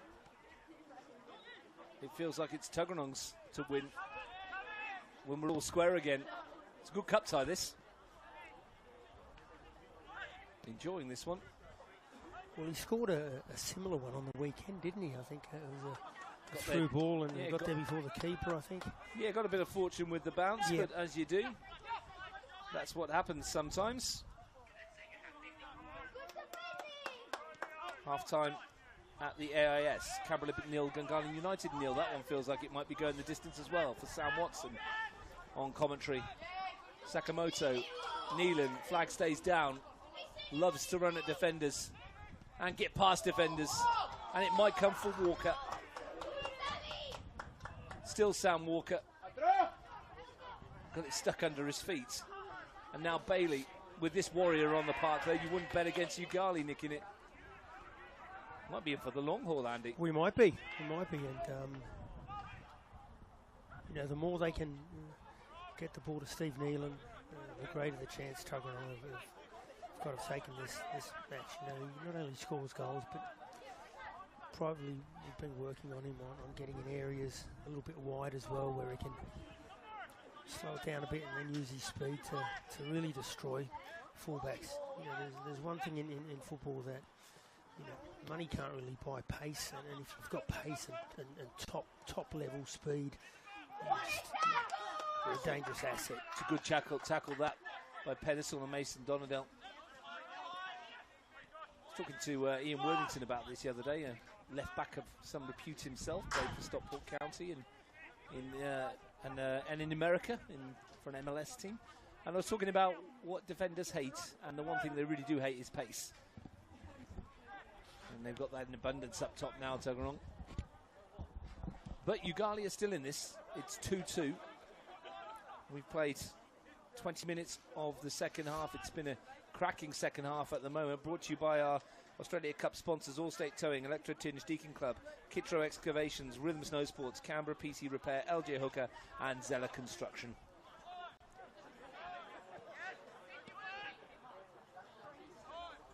Tuggeranong United 2, Yoogali 2, the winners to host Canberra, Croatia in the semi-finals. Will we be coming back to Kambah 2? Will we be on a road trip to Griffith? Well, the next 25 minutes plus will tell us. Here's Jambrek to send it in. Good shape on that. Nicely done by Isaac Donadell. Everything that was sticking for Yoogali 5 minutes ago before the equaliser now seems to be coming backwards. It's not sticking, and Tuggeranong seem to have a new energy about them, and you know, unselfish running, third man running. It's all starting to play in Tuggeranong's favour. Emmanuel Walker, Stevens, good challenge by Doneto. Bailey on a hat-trick, of course, on a cup hat-trick. Mason Donadell, he glides across the turf. He's another youngster with a lot of promise about him. Yoogali midfielder. Davis. Falco. Could see what was on his mind, didn't work. Isaac Donadell, just a meaty clearance from him. Peterkin ditto. Stevens lost out. Doneto. Haven't seen many of his rampaging runs yet. We might get to see one now. The benches, if it goes to extra time, would favour Tuggeranong having Yoogali only having 3 substitutes to pick from. Tuggeranong put 3 on, but they'll have fresher legs, obviously. Stevens and 2 more to select, should they need them. Alessandro Pena, a forward. Dylan Burkray, defender. Jimmy Benevento is a substitute goalkeeper. He probably won't see any action unless there's some problem with Callum Cook. Sakamoto. Jambrek. Interesting to see how the Yoogali energy levels go. You know, they've been dominating for a little while. They're on the back foot now. Well, here's Walker looking to dink one through. Didn't quite come. Do they all come down? Do they all travel here on a bus? No, they came in a collection of cars today. Okay. One of them was an 8-seater that had a few in. Jambrek into the middle. Isaac Donadell away. They're missing Jacob Donadell today, one of their mainstays, linchpin. He stayed at home. It's prompted a reshuffle in their pack. Stevens, acceleration across the turf. Plenty of youngsters here tonight. A few on the far side, watching over by the benches under the trees, just in front of Chase Doneto as he launches that one. The other thing that the introduction has done of Neelan up front, it's It's got the Yoogali back four dropping back now, and there's a lot more space now. The pace is really worrying them. And they're dropping deeper, and it's going to cause them a lot of problems, I believe, as this game progresses. And it's pushed Jambrek out to this side, hasn't it, as well? And Luke Stevens naturally still on that flank. Jambrek did well leading the line, but he might get a bit more space to utilise his assets out on this flank. And the interchange with Neelan will be seamless as well. Meanwhile, Chase Doneto is trying to get Yoogali pumped again, trying to get them forward again. This one's far from done, 2-2. Could be a long night, Russ. Give you a sneaky heads up, Andy. If we do go to penalties at the end of it, it will be taken. They will be taken at the goal that Yoogali attacking at the moment. It will be at that end, I'm told. Okay. Things we get, things we're privy to as broadcasters. Substitution coming for Yoogali. We even got told the minute Neelan was coming on. We did, but we weren't allowed to. No, I didn't want to tell anybody. We didn't want to tell anybody, no. Because that would have been a bit naughty. Ali Alizada, number 12, is coming on here for Sam Braciti. The centre-back, who I'm told is the backup goalkeeper. If anything should happen to DePauli, well, he's not going to, the 20 that went off. So he's not going to be the backup goalkeeper if anything happens to DePauli now, because he's off. But Ali Alizada's come on, and this has prompted a change with Robbie Rimmer going back into central defence for Yoogali.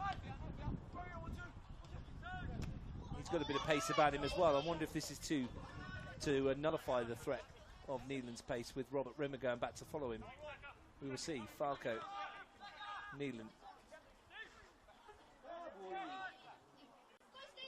Full of vim and vigour and backing himself. When you have no fear like that and you run at people and you have pace, you're just dangerous all the time. And just from that simple moment there. And here comes the throw, Andy. We have a throw in. We have a dangerous set piece. Falco to launch it into the area and volleyed in on the far post by Romeo Jambrek, who gets his second. And United have turned it around. Exactly what we said. Neelan grabbed the ball, ran at people, caused problems, got a throw in, and Tuggeranong put their fantastic throw in, set piece, whatever you want to call it, into play. And that's what you got to do. Run at people, create moments where you can put balls into dangerous areas, and the game's pretty simple, Russ.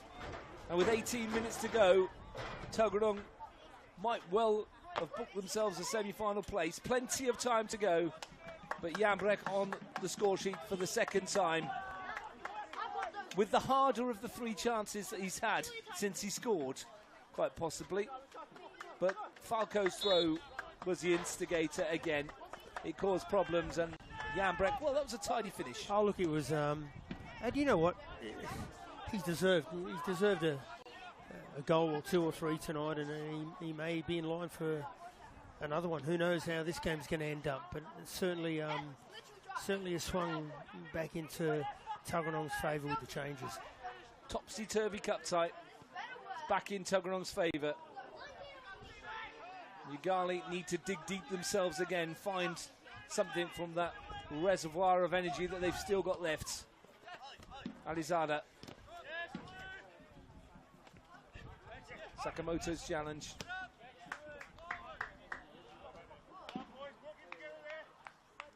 Tuggeranong look a lot calmer now. They've settled down a little bit. Rimmer's won the header. Mason Doneto released from the defensive duties to rampage forward. Stopped in his tracks by Peterkin. And space here for Walker. Loves these positions. And a chance for Jambrek to have a go. Missed by Sio.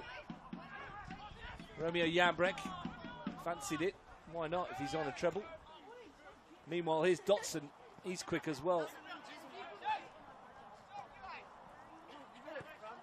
Mason Donadell. Great touch from Shakespeare. Support took a long time to get to him, and then the ref got in the way. Oh, it's a beautiful pass to UMP Deakin. Well, what a cup tie we're witnessing. We've got just over a quarter of an hour remaining of it, plus stoppage time. Might not be done yet. Bailey into the middle. Dotson's there, flags up. There's still the threat for Yoogali. There's still the opportunity for the men from Griffith. They will not give this up without a fight. But the more they come looking, Andy Burnell, the more they're going to leave themselves exposed. And they're going to need to. They have no choice. It's a cup match. They're going to, they're going to have to start throwing the whole cavalry forward, and they will leave themselves exposed at the back. And Tuggeranong are some fantastic players up front. Young boys, full of energy, a lot of pace. The front three, Stevens, Yambrick, Neelan, and Walker prompting behind. It's a good outfit they've got. I think it's a fantastic, for as good as any.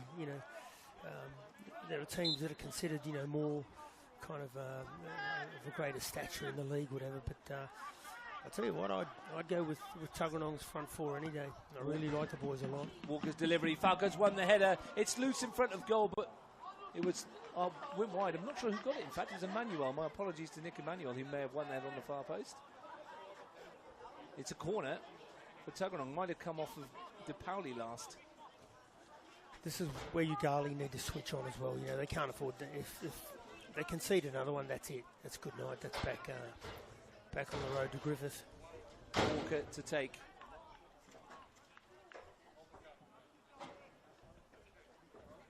We'll swing it in. Crowded scene in front of Michael De Pauli. Over the head of everybody. That corner scene there is like the rush hour to get on the tube at London, isn't it? There's an experience for anyone that hasn't done that. Yambrick. Before you go to the other side. Get yourself to have a go at that one. That's a good ball out. Alizada won't keep it in there. Especially after a football match. Coming out Wembley tube station is an absolute nightmare. Walking down the old Wembley way, the new Wembley way as it is now, and trying to get on the tube with 95,000 other people is an experience. Sometimes you quickly realise the place like Canberra's pieces is actually like fantastic at times when you're in that insanity and that chaos. Mason Donadell. Wembley, of course, the home of the FA Cup final, and it's cup football that we're watching tonight. Isaac Donadell forward, and a cracking cup tie as well. A really good advertisement for what knockout football does. The only time I went to Wembley, we played there, Russ, so I didn't have to catch a tube, mate. We got a bus. Do you know what, Andy? In the July holidays, with the Football Canberra group that I'm a part of with Ian Worthington. Yeah, you went to Bolton, didn't you? They're actually, well, this July holidays, they're coming over here to do a little bit of a coaching clinic with some of the Football Canberra boys. And Richie Brannigan is coming from Bolton Wanderers. His dad was Keith Brannigan, who was in goal for Reading against you in that match. So he was in goal for Bolton against us. Bolton, sorry, against you in that match at Reading. So we thought at some stage you can come to LA. 100%. But that would be a. He can remind me of how we were 2-0 up and let it slip. And Bolton got themselves promoted. Yeah. To the Premier League as it was then. So there's my story of never catching a tube out of Wembley or to Wembley. To be fair, you were jet that year because Reading finished what second. It so was the only time that the first one went up and everyone else went to the playoffs. Yep. So every other year in the history of football in England, two went up, and the year we finished second, only one went up. Only one went up because they remade the league to 20 teams at the top level. How's your luck? Yeah. Couldn't be any worse, could it? Cracking final, though, for those of you that want to check it out on YouTube. 1996? 94, 95. 4-3 Bolton. Yeah. Cracking game. There you go. The football world is a small world. Isn't it? Yeah, absolutely. Stevens. Made of moments that you remember, both good and bad. Every defeat has its learning experience.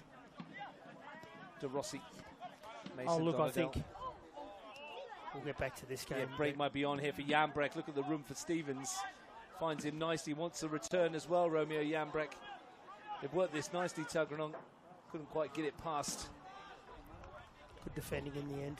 But it is right, Russ, you know, the good and the bad days, your losses, you're not losses. But, you know, I look at that Wembley outing. We were 2-0 up. We ended up losing 4-3. Didn't go up to the premiership that year because of that. But it's kind of, it was the worst and probably one of the best days of my life as well. You know, it's like you're a kid in Canberra growing up and you know, you dream of playing at Wembley, you know, and yeah, how can that be a bad day? And for these guys, the dream is of the round of 32, and it's still on for Tuggeranong at the moment. Swung deep into the area, De Pauli under pressure. Bailey whacks it away. Dotson will chase diligently and willingly, and he will get there. And with 10 minutes to go, Yoogali need a goal to save themselves. They need a goal quick. But Tuggeranong have got a lot of energy now. They can taste this. They can taste this win, and they're chasing everything now. Pedersen, been a Trojan in the middle of the park. Josh Pedersen.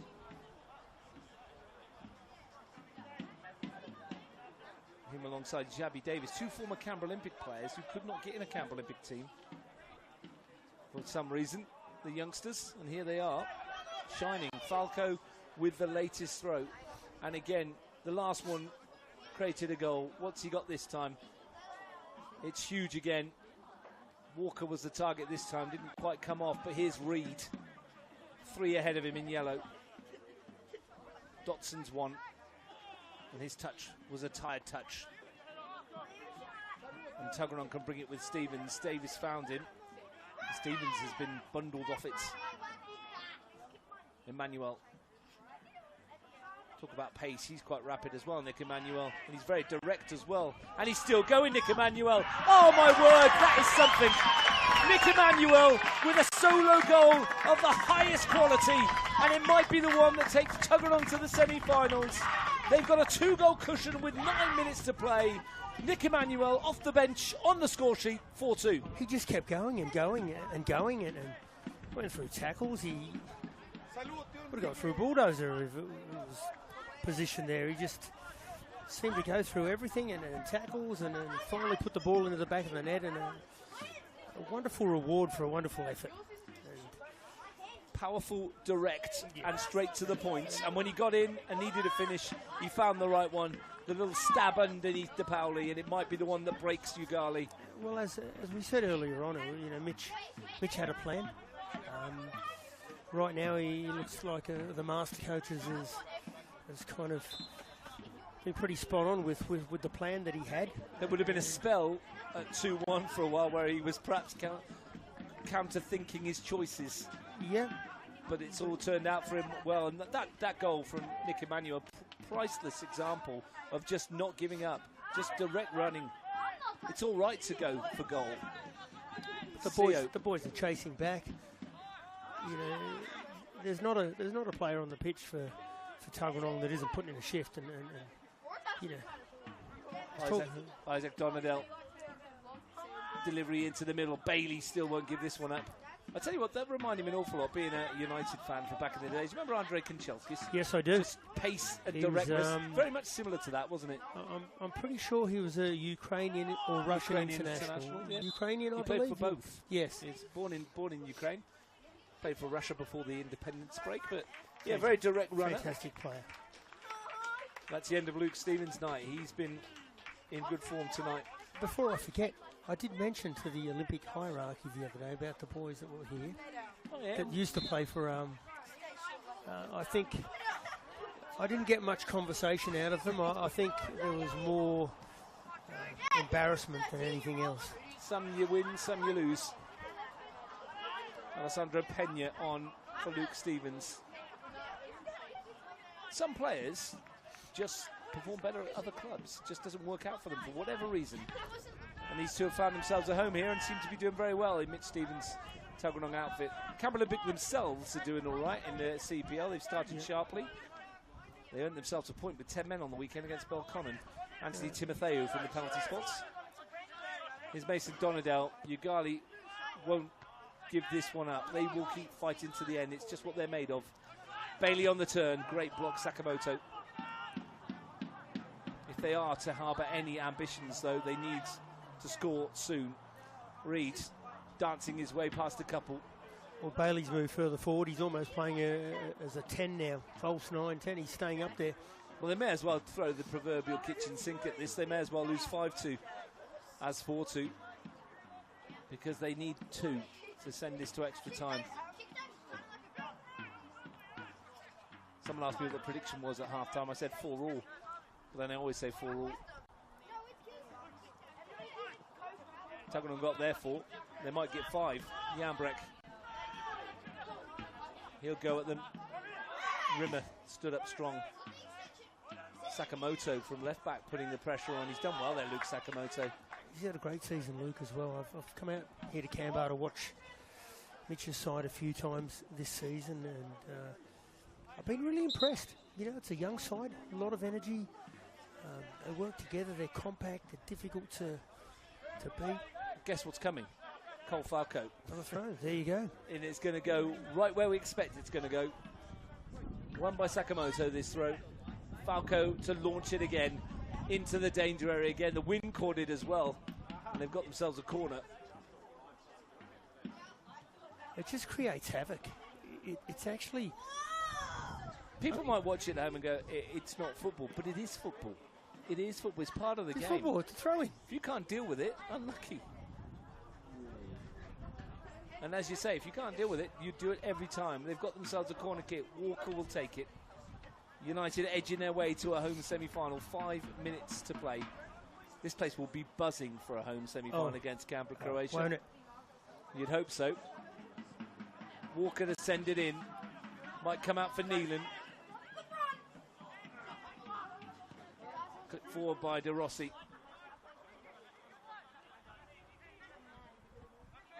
Donetto couldn't get it forward. Peterkin to lift it. Won by Rimmer. Back by United, who are looking in command of it now. There was a spell 2-1 down where they were on the ropes. In boxing parlance, they picked themselves back off it, haven't they? And they found their second wind.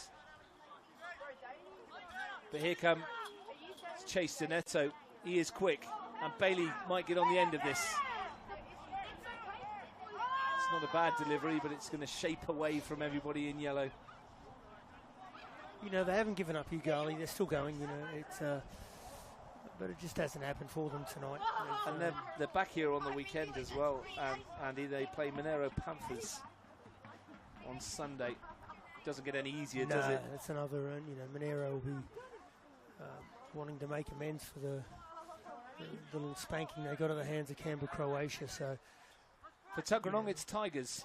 Oh, that's a great touch from Romeo Jambrek. Kids loved that, didn't they? Neelan will chase. There's the pace of Rimmer. Neelan puts him under pressure. They'll fancy themselves against Tigers, Tuggeranong. They will. And so they should.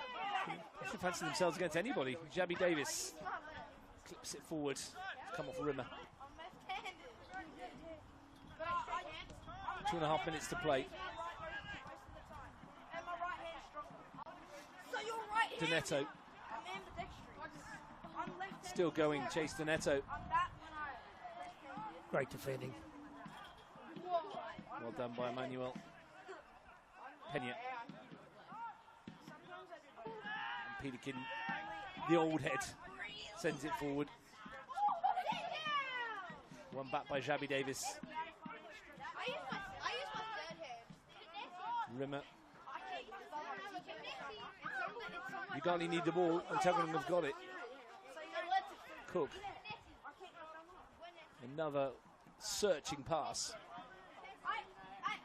Neelan concedes a free kick.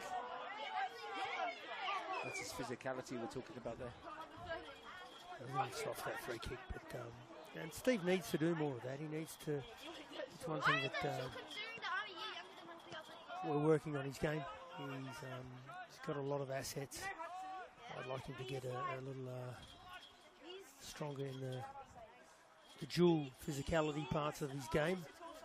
But that'll come. He's just a young lad. He's still only 17. Still a kid in learning terms as well. Yeah, He'll bulk himself up in the right way. Yep. He's a bit shorter than Hamish. He'll have a cup semi-final to look forward to. That's it. Assuming he's in the starting 11, we don't know. You'd think on that night he will be. He might well be. Be a brave coach to leave him out of that one. Against an old club of his. Yeah, well, he came through the ranks of the Canberra Croatia. For whatever reason, they... well, he couldn't get in. He never got the opportunity there, so... I mean, when they had a forward line with Thomas James, Daniel Barac, Stephen Dominici, it's hard to break through into that outcome. And you're a young 16-year-old kid, and no matter what you're doing, it's difficult. And then he was even in the tier below Yatir Waraga and Nick Pradajina at the time, who were banging in the goals as well. Yeah. But he made a brave choice. He made a fantastic choice and backed himself, and Mitch believed in him, and there's a great family behind him that we make decisions that for the best, for the best development for the young man. Into stoppage time at the end of 90. I was going to say Tia Waraga's banging in some goals as well for MacArthur. Yeah. As well, he's doing a good job. And the substitution, a late one. Dylan Burkray is going to get whatever's left of this in terms of stoppage time. It just shows you, Russ, there's a lot of talent in this city. There's a lot of good young kids. Girls and boys that we saw Michael Pradajina come on for the Australian schoolboys and score in that 2-2 draw with New Zealand. Luke Sakamoto, by the way, has made way for Dylan Burkray behind the goal. Yeah, lots of good kids. Hopefully, if the Canberra United A-League team gets underway, they'll have an opportunity to shine in their own town. That would be been involved with a few little discussions regarding that. So, fingers crossed that will happen at some stage soon. Because I really think the city deserves that, and what a wonderful opportunity for all the young footballers in the city to be able to showcase themselves on a national and international stage. Rimmer's going to come across and get there before Neelan. Mason Donadell's touch. Challenge is nice from Javi Davis. We're into time added on, of which only Nathan Shakespeare knows. And his assistants, I guess. Robbie Rimmer's cramping up in front of us. Doesn't want cramp for a 5-hour trip back to Griffith, does he? That'll be a sore one. Oh. Sitting in the car. Hope he's not driving. He has put a shift in, Robert Rimmer. Both in midfield and at centre-back, as have they all. It's been brave from Yoogali. And for a moment, and for a time, it looked like it might be enough. But United's changes and their clinical ruthlessness in front of goal in the second period has seen them through. Pena, Canberra, Croatia are next. Dotson to turn. Can they make it a nervy final couple of minutes? They want a penalty, and they're going to get one for a handball. Goodness me, maybe it isn't all over yet. 3 minutes into stoppage time. Darren Bailey's on a hat-trick. Yoogali have half a chance to give themselves a glimmer of hope. Cal Cook in goal will face it. I'm not sure how long's left is the point. Goodness me, are we going to get some cup drama? I was writing their obituary, Andy, and Darren Bailey now on a cup hat-trick. Steve Neelan got a cup hat-trick here in the last rounds. Bailey for Yoogali. So how much time have we got if this goes in? To give them hope, and Cook saves it, and Bailey scores the rebounds, and Yoogali have a brief glimmer of hope. He's got a hat-trick, and we're left dependent on the referee. 4 minutes into stoppage time, and the cup tie might still be alive. I've seen stranger things happen. Darren Bailey, 3 goals. And deservedly so. He's wasn't the best penalty, but he was Johnny on the spot on the rebounds. He's been superb for Yoogali tonight. How's your pulse rate, Tuggeranong United fans? How's your pulse rate, Yoogali fans? This one might not be done. We are talking Manchester United Lyon territory here. Is there one more chance? Rimmer. CO on the overlap. Jambrek's back there. It's a nervy conclusion now. Berkray, surely anywhere away from his goal is the aim. Walker. Neelan was bundled over in backfield by Rimmer. Falco gives it away to Isaac Donadell. Dotson. Free kick. Dead centre. Chance for Yoogali. Danger zone. And a yellow card. Dished out. I think the yellow card was possibly to Pedersen. Well, it's got to be time. It must be. It must be. It might well be the final kick of the football. We've played 5 minutes of stoppage time. We're into the 6th. Can the man called Bailey put this one in the back of the net with the last kick of the evening, possibly? 2 minutes ago, we were sending them on their way back to Griffith with the plaudits of being gallant, with the plaudits of putting the effort in. They might make us eat our words here. Surely this won't go in. Imagine 4 goals on one night. CO's there. And it is him. And CO scores! And would you believe it? Extra time is looming large here. It's remarkable. Never say die, Yoogali. It's 4 apiece. Russ Gibbs. Called it. What are we watching? What have we got in store here? What an evening of football. It is unbelievable. It is incredible. It is the magic of the cup. You could not write this script. Tuggeranong were home and hosed. And Yoogali have scored twice in stoppage time. 94, 96. And they're going to take this to extra time. It's the Champions League final, isn't it? It's unbelievable. And we will go to extra time at 4 goals apiece. Andy Burnell, this is astonishing. Well, it's we kind of called it, but we thought it'd be Darren Bailey that was going to maybe put it into the back of the net. It was taken by his teammate in the corner that we probably didn't think it was going to go in. And next minute we're into extra time. And I think everyone around this ground is pretty stunned. We're as stunned as anyone. I did not see it coming, Andy. Where did it come from? They were 4-2 down. They were dead and buried. A penalty in the 94th minute, a free kick in the 96th.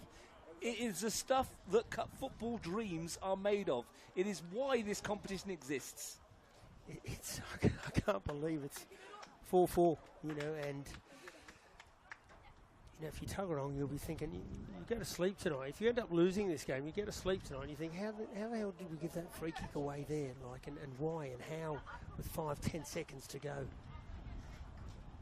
My phone is exploding with people saying 4-4, because I always say 4-4. Yeah. And I finally got one. And we never thought it would happen, did we? It didn't look like it would happen. But United have had the moments. They scored the goals, Annie. But credit to Yoogali. Like I was saying, I was right in their obituary. It seemed to have been done and dusted, but they showed remarkable commitment, remarkable ability to just keep fighting. And this is a great reward and an example for anybody watching, youngsters watching, and these youngsters around here, that you just never give up. Well, they've turned it around several times this match. There was a period in the first half where they were down, and then they kind of came back and took control, and they took control early on in the second half, and then they went to pieces for a while, and then all of a sudden when you think this is dead and buried and we're in our cars and out of here, Looks like we're staying around Kambah too for a little while longer, mate. And if we get another half an hour of what we've just seen, well, not too worried about it, are we? No.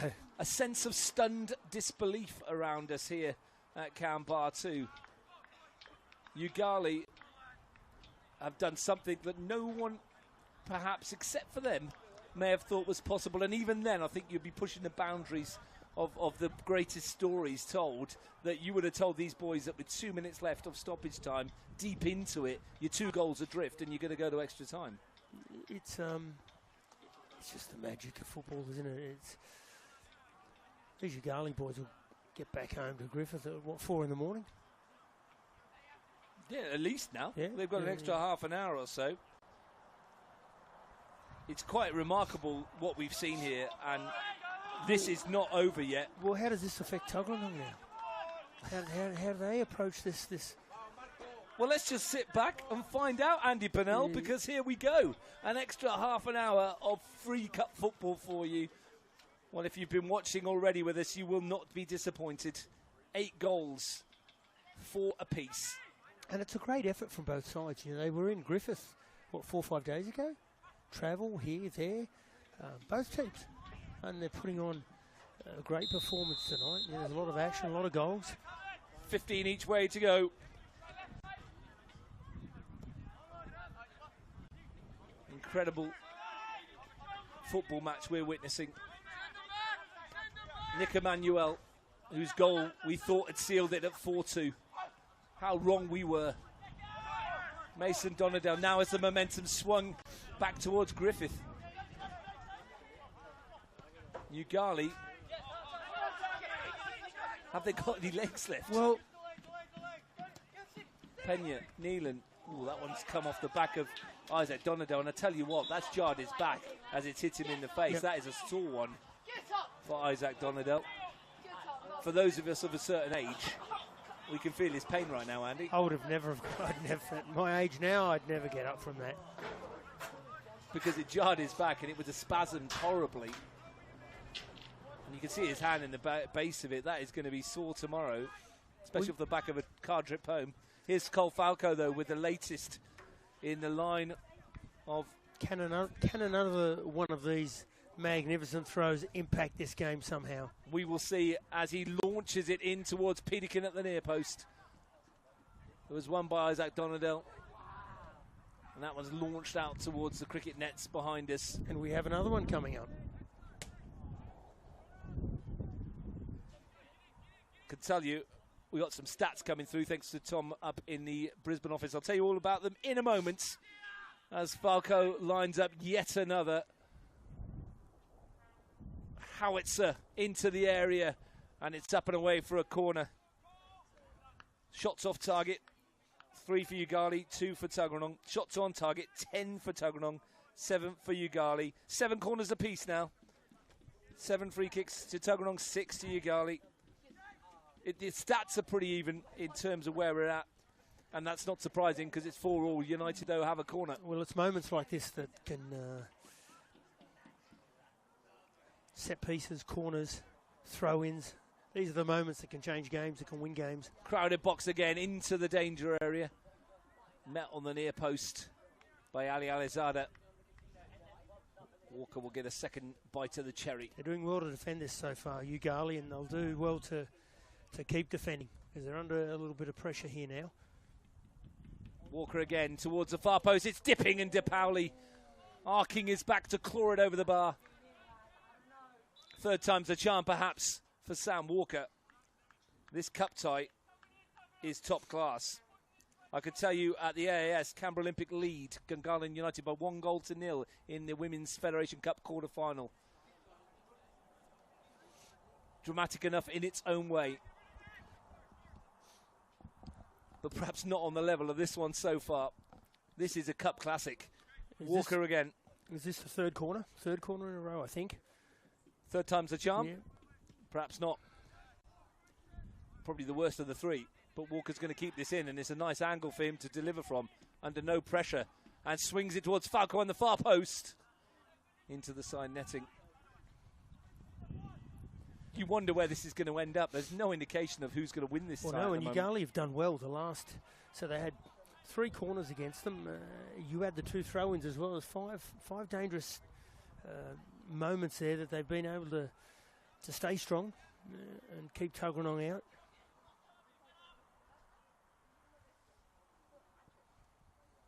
De Pauli to launch it.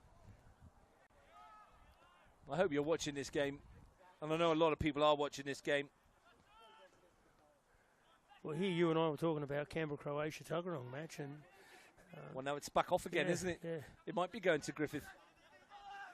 Pena. Emmanuel. Deakin. No matter the outcome from now on in, Andy, it will be a game that we will be talking about for a long, long time to come.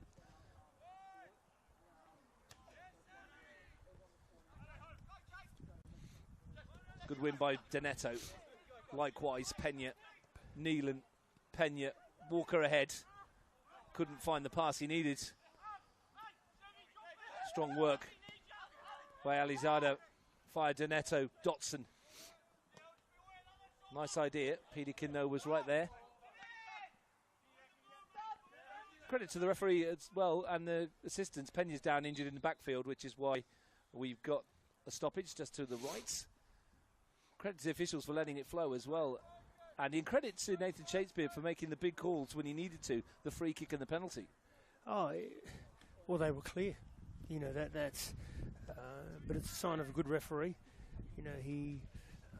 we were wondering at that time how much actual time was left in the match. But certainly enough time to equalise. And you called it. It was, you know, we kind of called it. We called it. It could be a goal. You fancied them having a chance. I didn't think they'd get 2 in the last 2 minutes. But that free kick, you know, it was beautifully placed round the wall from CO. It's a stunning hit. Kind of went low as well. It's kind of one of those ones where keepers are maybe expecting it to go higher. Got caught off guard.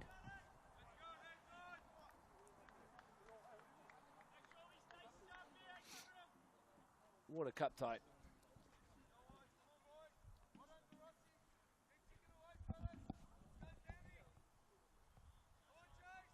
Bit of calmness as Pena's struggling here.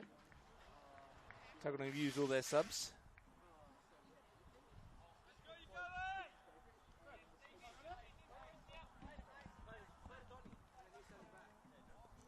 No more subs for them, no. Wow. If he doesn't get back on, Pena doesn't get back on, Tuggeranong We'll be down to 10. And suddenly, people are cheering in Griffith. I don't think they've stopped cheering since the 96th minute. There'll be a bit of noise down there, I'd imagine. Rimmer. Reed. CO. Bailey. It's a good-looking ball as well for Doneto. Well won by Emmanuel. Nick Emmanuel got the 4th.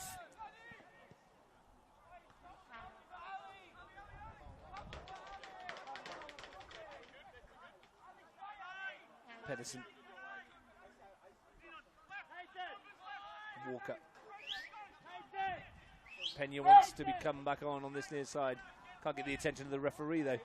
Neelan. Walker. Just skips past one challenge. Can't get past Rimmer. Neelan. Will he have another say? Nice feet. Looking to create the angle of a cross. It wasn't a bad one. Isaac Donadell stood firm. Emmanuel. Pena. Emmanuel. Tuggeranong just building with Jabby Davis. Pedersen. Burkray. Davis again. Good feet from Jabby Davis, and he wants to have a pop. Easy enough for De Pauli. 9 minutes of extra time played. Tuggeranong United 4, Yoogali 4. And there's not a clear winner right now, Russ. Tuggeranong slightly maybe have the edge on attacking. Well, maybe the fresher legs are going to help. Maybe the fresher legs will make a difference. Here's a chance for Neelan. He's got inside, and he's done it again. Steve Neelan spins away and puts Tuggeranong back in front. The ace goal getter gets another, and it's United 5, Yoogali 4. A simply brilliant move and a brilliant finish from a fantastic young footballer. You know, they're the moments that change games, that take a club to a higher level in a competition, and just a fantastic finisher. And I don't know if finishers are born, if goal scorers are born, but it seems to always. He'd gone a little quiet for a little while. Bang, goal. About 60 seconds after I said, is he going to have another say? You betcha he is. Yeah. And he's got himself a brace. And Tuggeranong have a lead back. And now Yoogali have got to do it all over again. 100 minutes of pulsating cup football. And Tuggeranong United lead by the odd goal in 9. And if we weren't here witnessing it firsthand, you would not believe it. Oh, look, and he's just a brilliant kid and a brilliant young footballer, destined for higher levels. We've already taken him around to a few places, and everyone's aware of him. Sydney, he spent a week in Auckland last week. Western Sydney Wanderers are calling me about him. Brisbane are calling me about him. There's a lot of interest in him, but we will just take it nice and slowly, finish his school here in Canberra, and go from there. But he can Yoogali pull themselves back off the canvas again, Andy? Mason Donadell, Alizada can't find a way through. Isaac Donadell, Mason Donadell, Josh De Rossi. I'm not going to write them off because no, we've already seen what they can do. Proved wrong last time. We already did that once tonight. Rimmer through.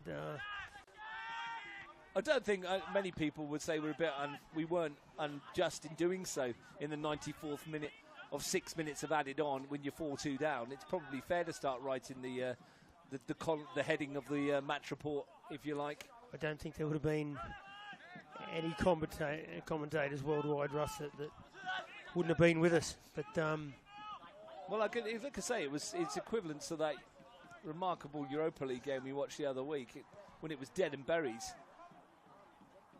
And unbelievably, there's still plenty of time to go here. Here's Doneto, flags up, he's offside. And if you look at history at all levels, how many European Cups have Real Madrid won with a goal in the last 5 seconds? Ramos's goal against Atletico Madrid, I think in a final or a semi-final. Well, also the AIS a few years back where Tigers led Croatia 4-2 in the 94th minute. And we thought that was done, and it finished 4 apiece. Incredible moments that was. And here we go again. Liam Warren, who works as a journo down in Griffiths, just said he can confirm the headline was written. He's having to rip it up and start again. Big win that from Isaac Donadell at the back.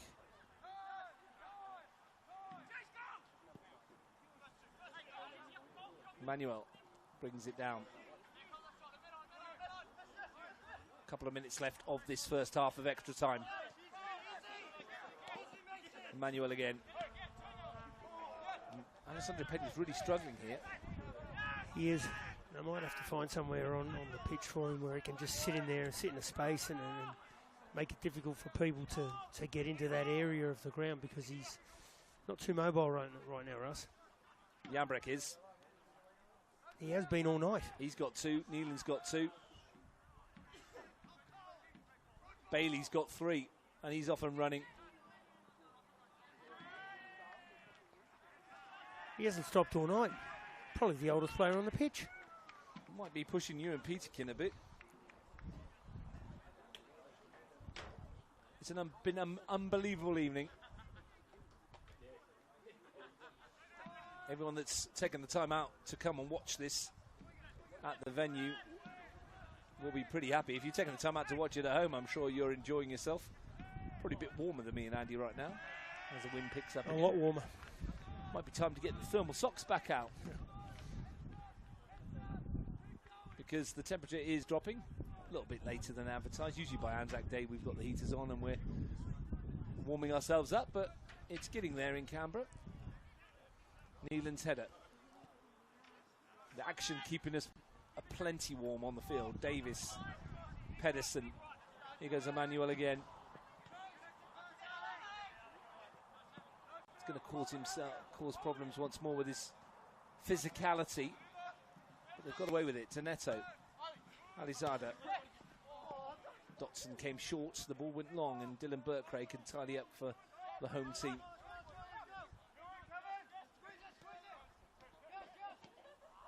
Who are edging their way towards a half-time lead in extra time.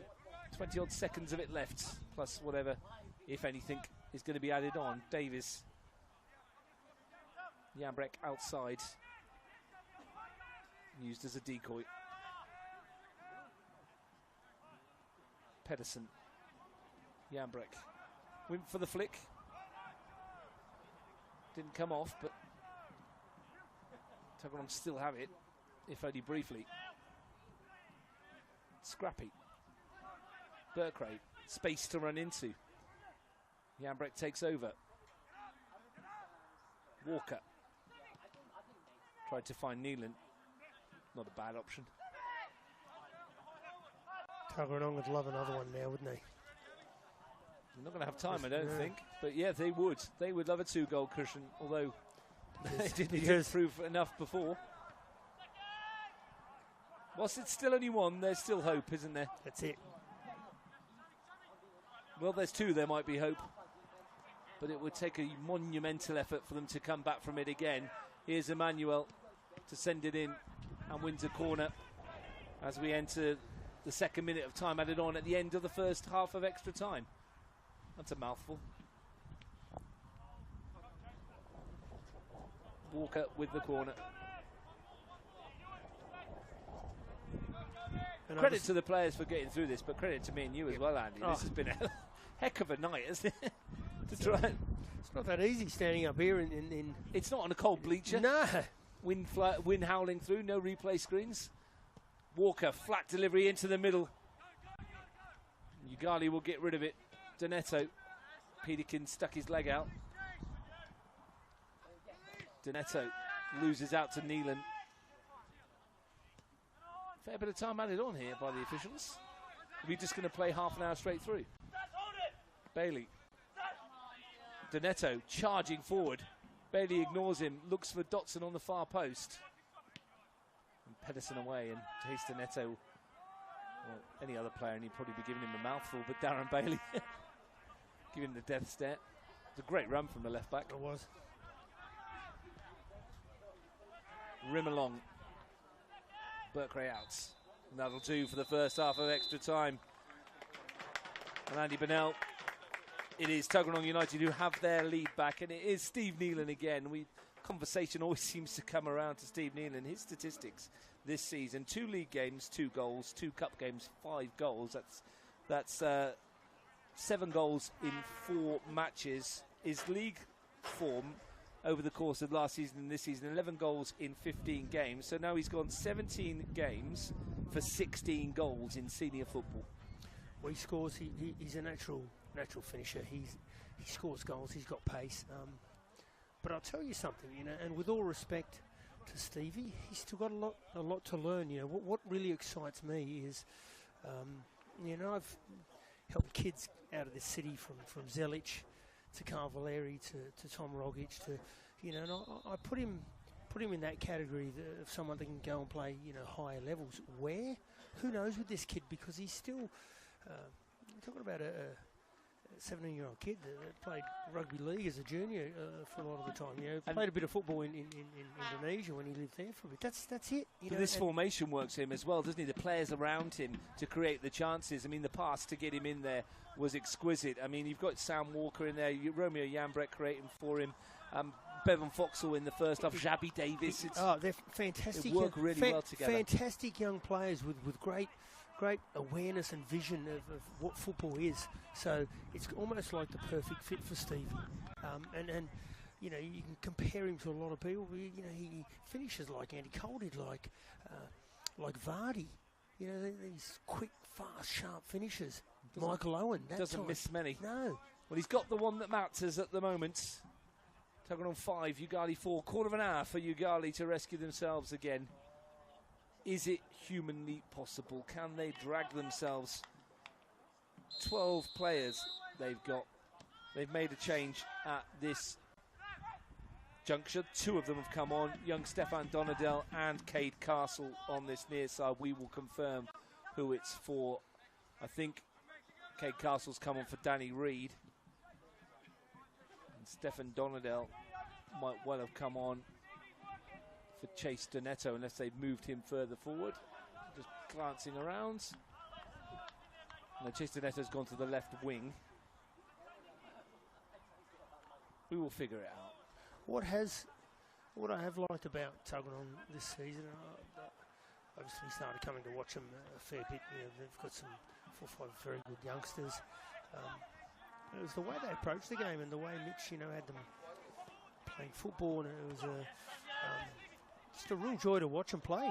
So, you know, and they've recruited well. They've got, you know, really good youngsters, like you were saying, that are good young footballers that are hungry, and they're a pleasure to watch.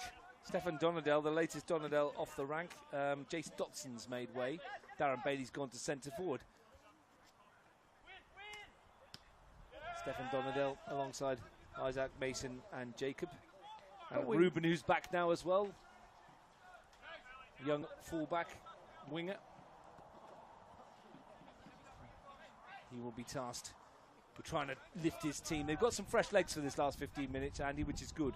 Look, and you know, sometimes you get caught up with the team that's leading a lot sometimes, but you know, they've been here all night. You know, Yoogali, they've made this cup tie a very special cup tie. And they're still here. Yep, they've got some good players amongst them. They're not going anywhere, and you know, they were 2 down before and came back.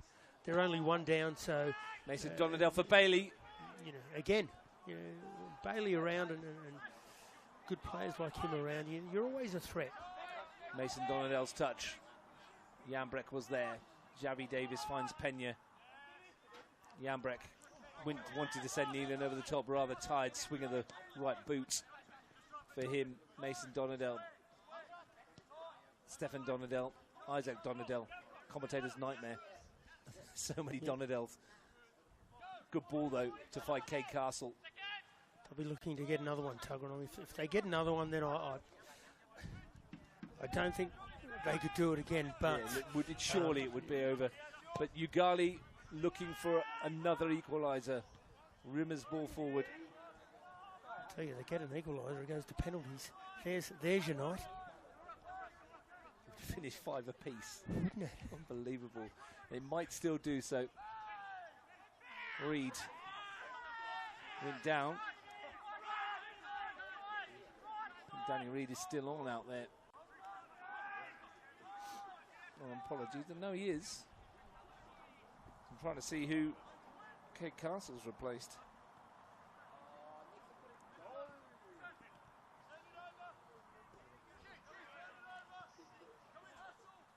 We'll figure it out. This is where I've liked it, Tuggeranong, this season. At times where they've been under a little bit of pressure, they've been able to at times keep the ball. They don't panic. Ball in towards the far post. Chase Donetto will chase it.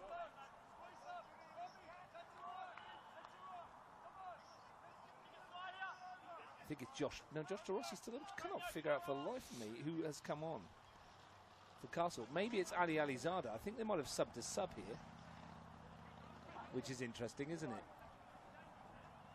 I think that's exactly what they've done. They've subbed a sub. I think so. Hard to tell over on that far side. Isaac Donadell wins it. Yeah, they have. Tuggeranong wants a free kick, and they're going to get one. Yeah, I think Kate Castle's come off Ali Alizada. That would make sense. And Tuggeranong have a free kick. With no substitutes aboard the fourth official, it is a case of process of elimination, isn't it? Andy? You get there eventually. You're the master at it, mate. I'm just the co. 5 minutes of second half of extra time gone. Walker to take this. You can see what state of the game we're at here. Look at how many players are in the penalty area for this. Alessandro Pena, and that's it for the time being. Jan Breck on the edge, Nealon on the edge. They'll make the late runs. Cole Falco as well. Walker sends that towards the car park. Not his best. But Tuggeranong left 4 back to deal with 2 up top there. And you could see that's why at this stage of a cup tie, you don't blame them for that. Castle. Rimmer. Well, the thing is, they do have 1 or 2 players that are capable of scoring an equaliser here. You know, it's not out of the... Here's Nealon, flags up. Good run by Emmanuel to find him again.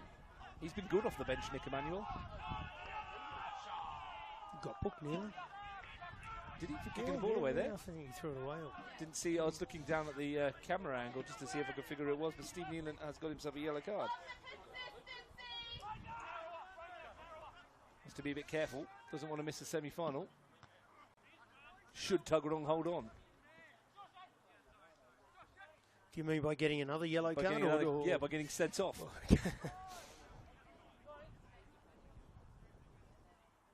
Yoogali will come knocking. De Rossi. Isaac Donadell. De Rossi again, space on this near side for Stefan Donadell. Swings the boot at it. De Rossi's been busy all day. He's been quite good in there. Quality midfield player. Yeah, he's been... That's a good ball from Sio into the area, and that's going to cause an issue. Carl Falco away. Here we go. Kick. Here we go again, Russ. Any predictions? Well, Joey Sio, the fullback, can strike a ball, can't he? That free kick was quality, and that delivery was top notch. What can they do off this corner? Everybody in a Tuggeranong shirt is back defending. The nerves are palpable. You can almost see the tension around the ground here. In towards the area and nodded up and away by Walker. Stefan Donadell to fire it into the danger area and then nodded into the danger area. Tuggeranong have plenty back. Struggling to clear it. Pena is almost a passenger here, isn't he? He can barely move. He's a passenger. Reed, good looking ball in and nodded back in. And a strike from Isaac Donadell takes the nick and goes out for a corner. That might have been goal bound. It was goal bound. There's some tired legs out there. What's the time left on this, Russ? Do we have a... Halfway through the second half of extra time. Mason Donadell with the set piece. Yoogali bodies are plenty to aim for. He's overhit it. They might get away with it though. They might get a second bite at it. Donetto, Bailey threw himself at it. Combination of Bailey and Falco. Pena away. Nealon beaten to it, De Rossi. He gives it away. Falco's been strong. Janbrek. And one for Nealon to chase. And Rimmer backpedaling. Every single player that's played their part tonight can put their hand up and say they've given us a show. It's been wonderful. De Rossi. Isaac Donadell. Yoogali have been good in bits and you know... They're still playing, Andy. They're still playing, aren't they? You know, they look like they can equalise. You know, it's not like you're thinking they're done. Good challenge, De Rossi. Donetto. You know, dangerous. Balls like that, they're in it. De Rossi. De Rossi's been fantastic in there. He's Stefan Donadell. He's covered a lot of ground, De Rossi. real good positional sense. There's a 6 in there, just plays it nice. Romeo Jambrek wore this one in the chest, but I actually think he's okay. Might just be trying to stem the flood here and calm things down a bit for his team. Sensible tactics from Romeo Jambrek. So he is okay. Just when they say, do you want some treatment, all of a sudden the recovery. And we've all been there. Here comes Rimmer with his own version of the Falco. It's a good one too into the area. It's bouncing around. Tuggeranong can't clear it. Mason Donadell's had a wild hack. Donetto's managed to keep it in. That's a really good ball as well. Isaac Donadell to climb. Might get a second bite. It's loose for Bailey. And Tuggeranong scrambling away with Falco. And Neelan was almost in behind De Rossi. Stefan Donadell, you can't take your eyes off this for a moment. Clips it in towards Bailey, who got a touch. And it's wide for a goal kick. Sheer drama. 5 minutes to play, plus stoppage time. It's not over. It has been one of the greatest cup ties we've seen in Canberra for a long, long time.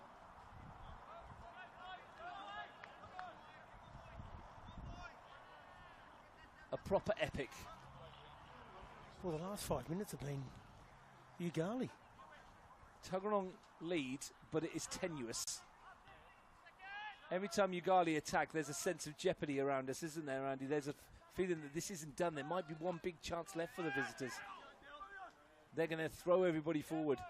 There's every chance this finishes 5-all or 6-4.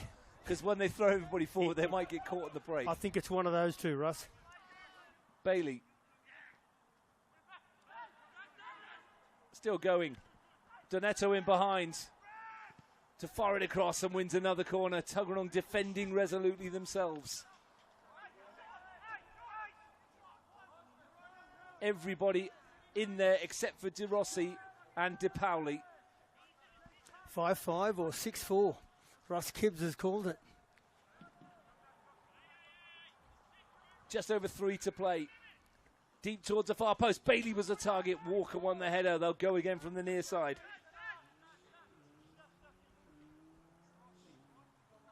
Darren Bailey. And they're dangerous from set piece. They've got people that can deliver great balls into there. Darren Bailey will be dangerous on this one. That's a fantastic ball. Leaps it towards the far post. Header was won. It was Isaac Donadell. Just wide. Fantastic opportunity for Yoogali to level this up at 5-5. I've had a message. Greatest cup tie since the 2022 grand final. Surely Dazza gets an equaliser here. Jordan Thurtell. There you go. Watching from up in Queensland Way. Former Panthers goalkeeper. Knows all about winning a cup. Enjoying it as much as we are. Donetto. De Rossi still got some energy. And a corner kick again. And Yoogali are piling on the pressure at the end. Michael De Pauli's coming forward. The goalkeeper, 2.5 minutes to play. Throwing himself into the mixer as well. Into the box, and the header has almost come for Bailey to fire it back in. Second bite at it. Cook can't get hold of it and does eventually. Heart in mouth times for Tuggeranong United. 2 minutes and counting. Surely this is sent as far as you can possibly send it by Callum Cook. Neelan's chest is good. Isaac Donadell.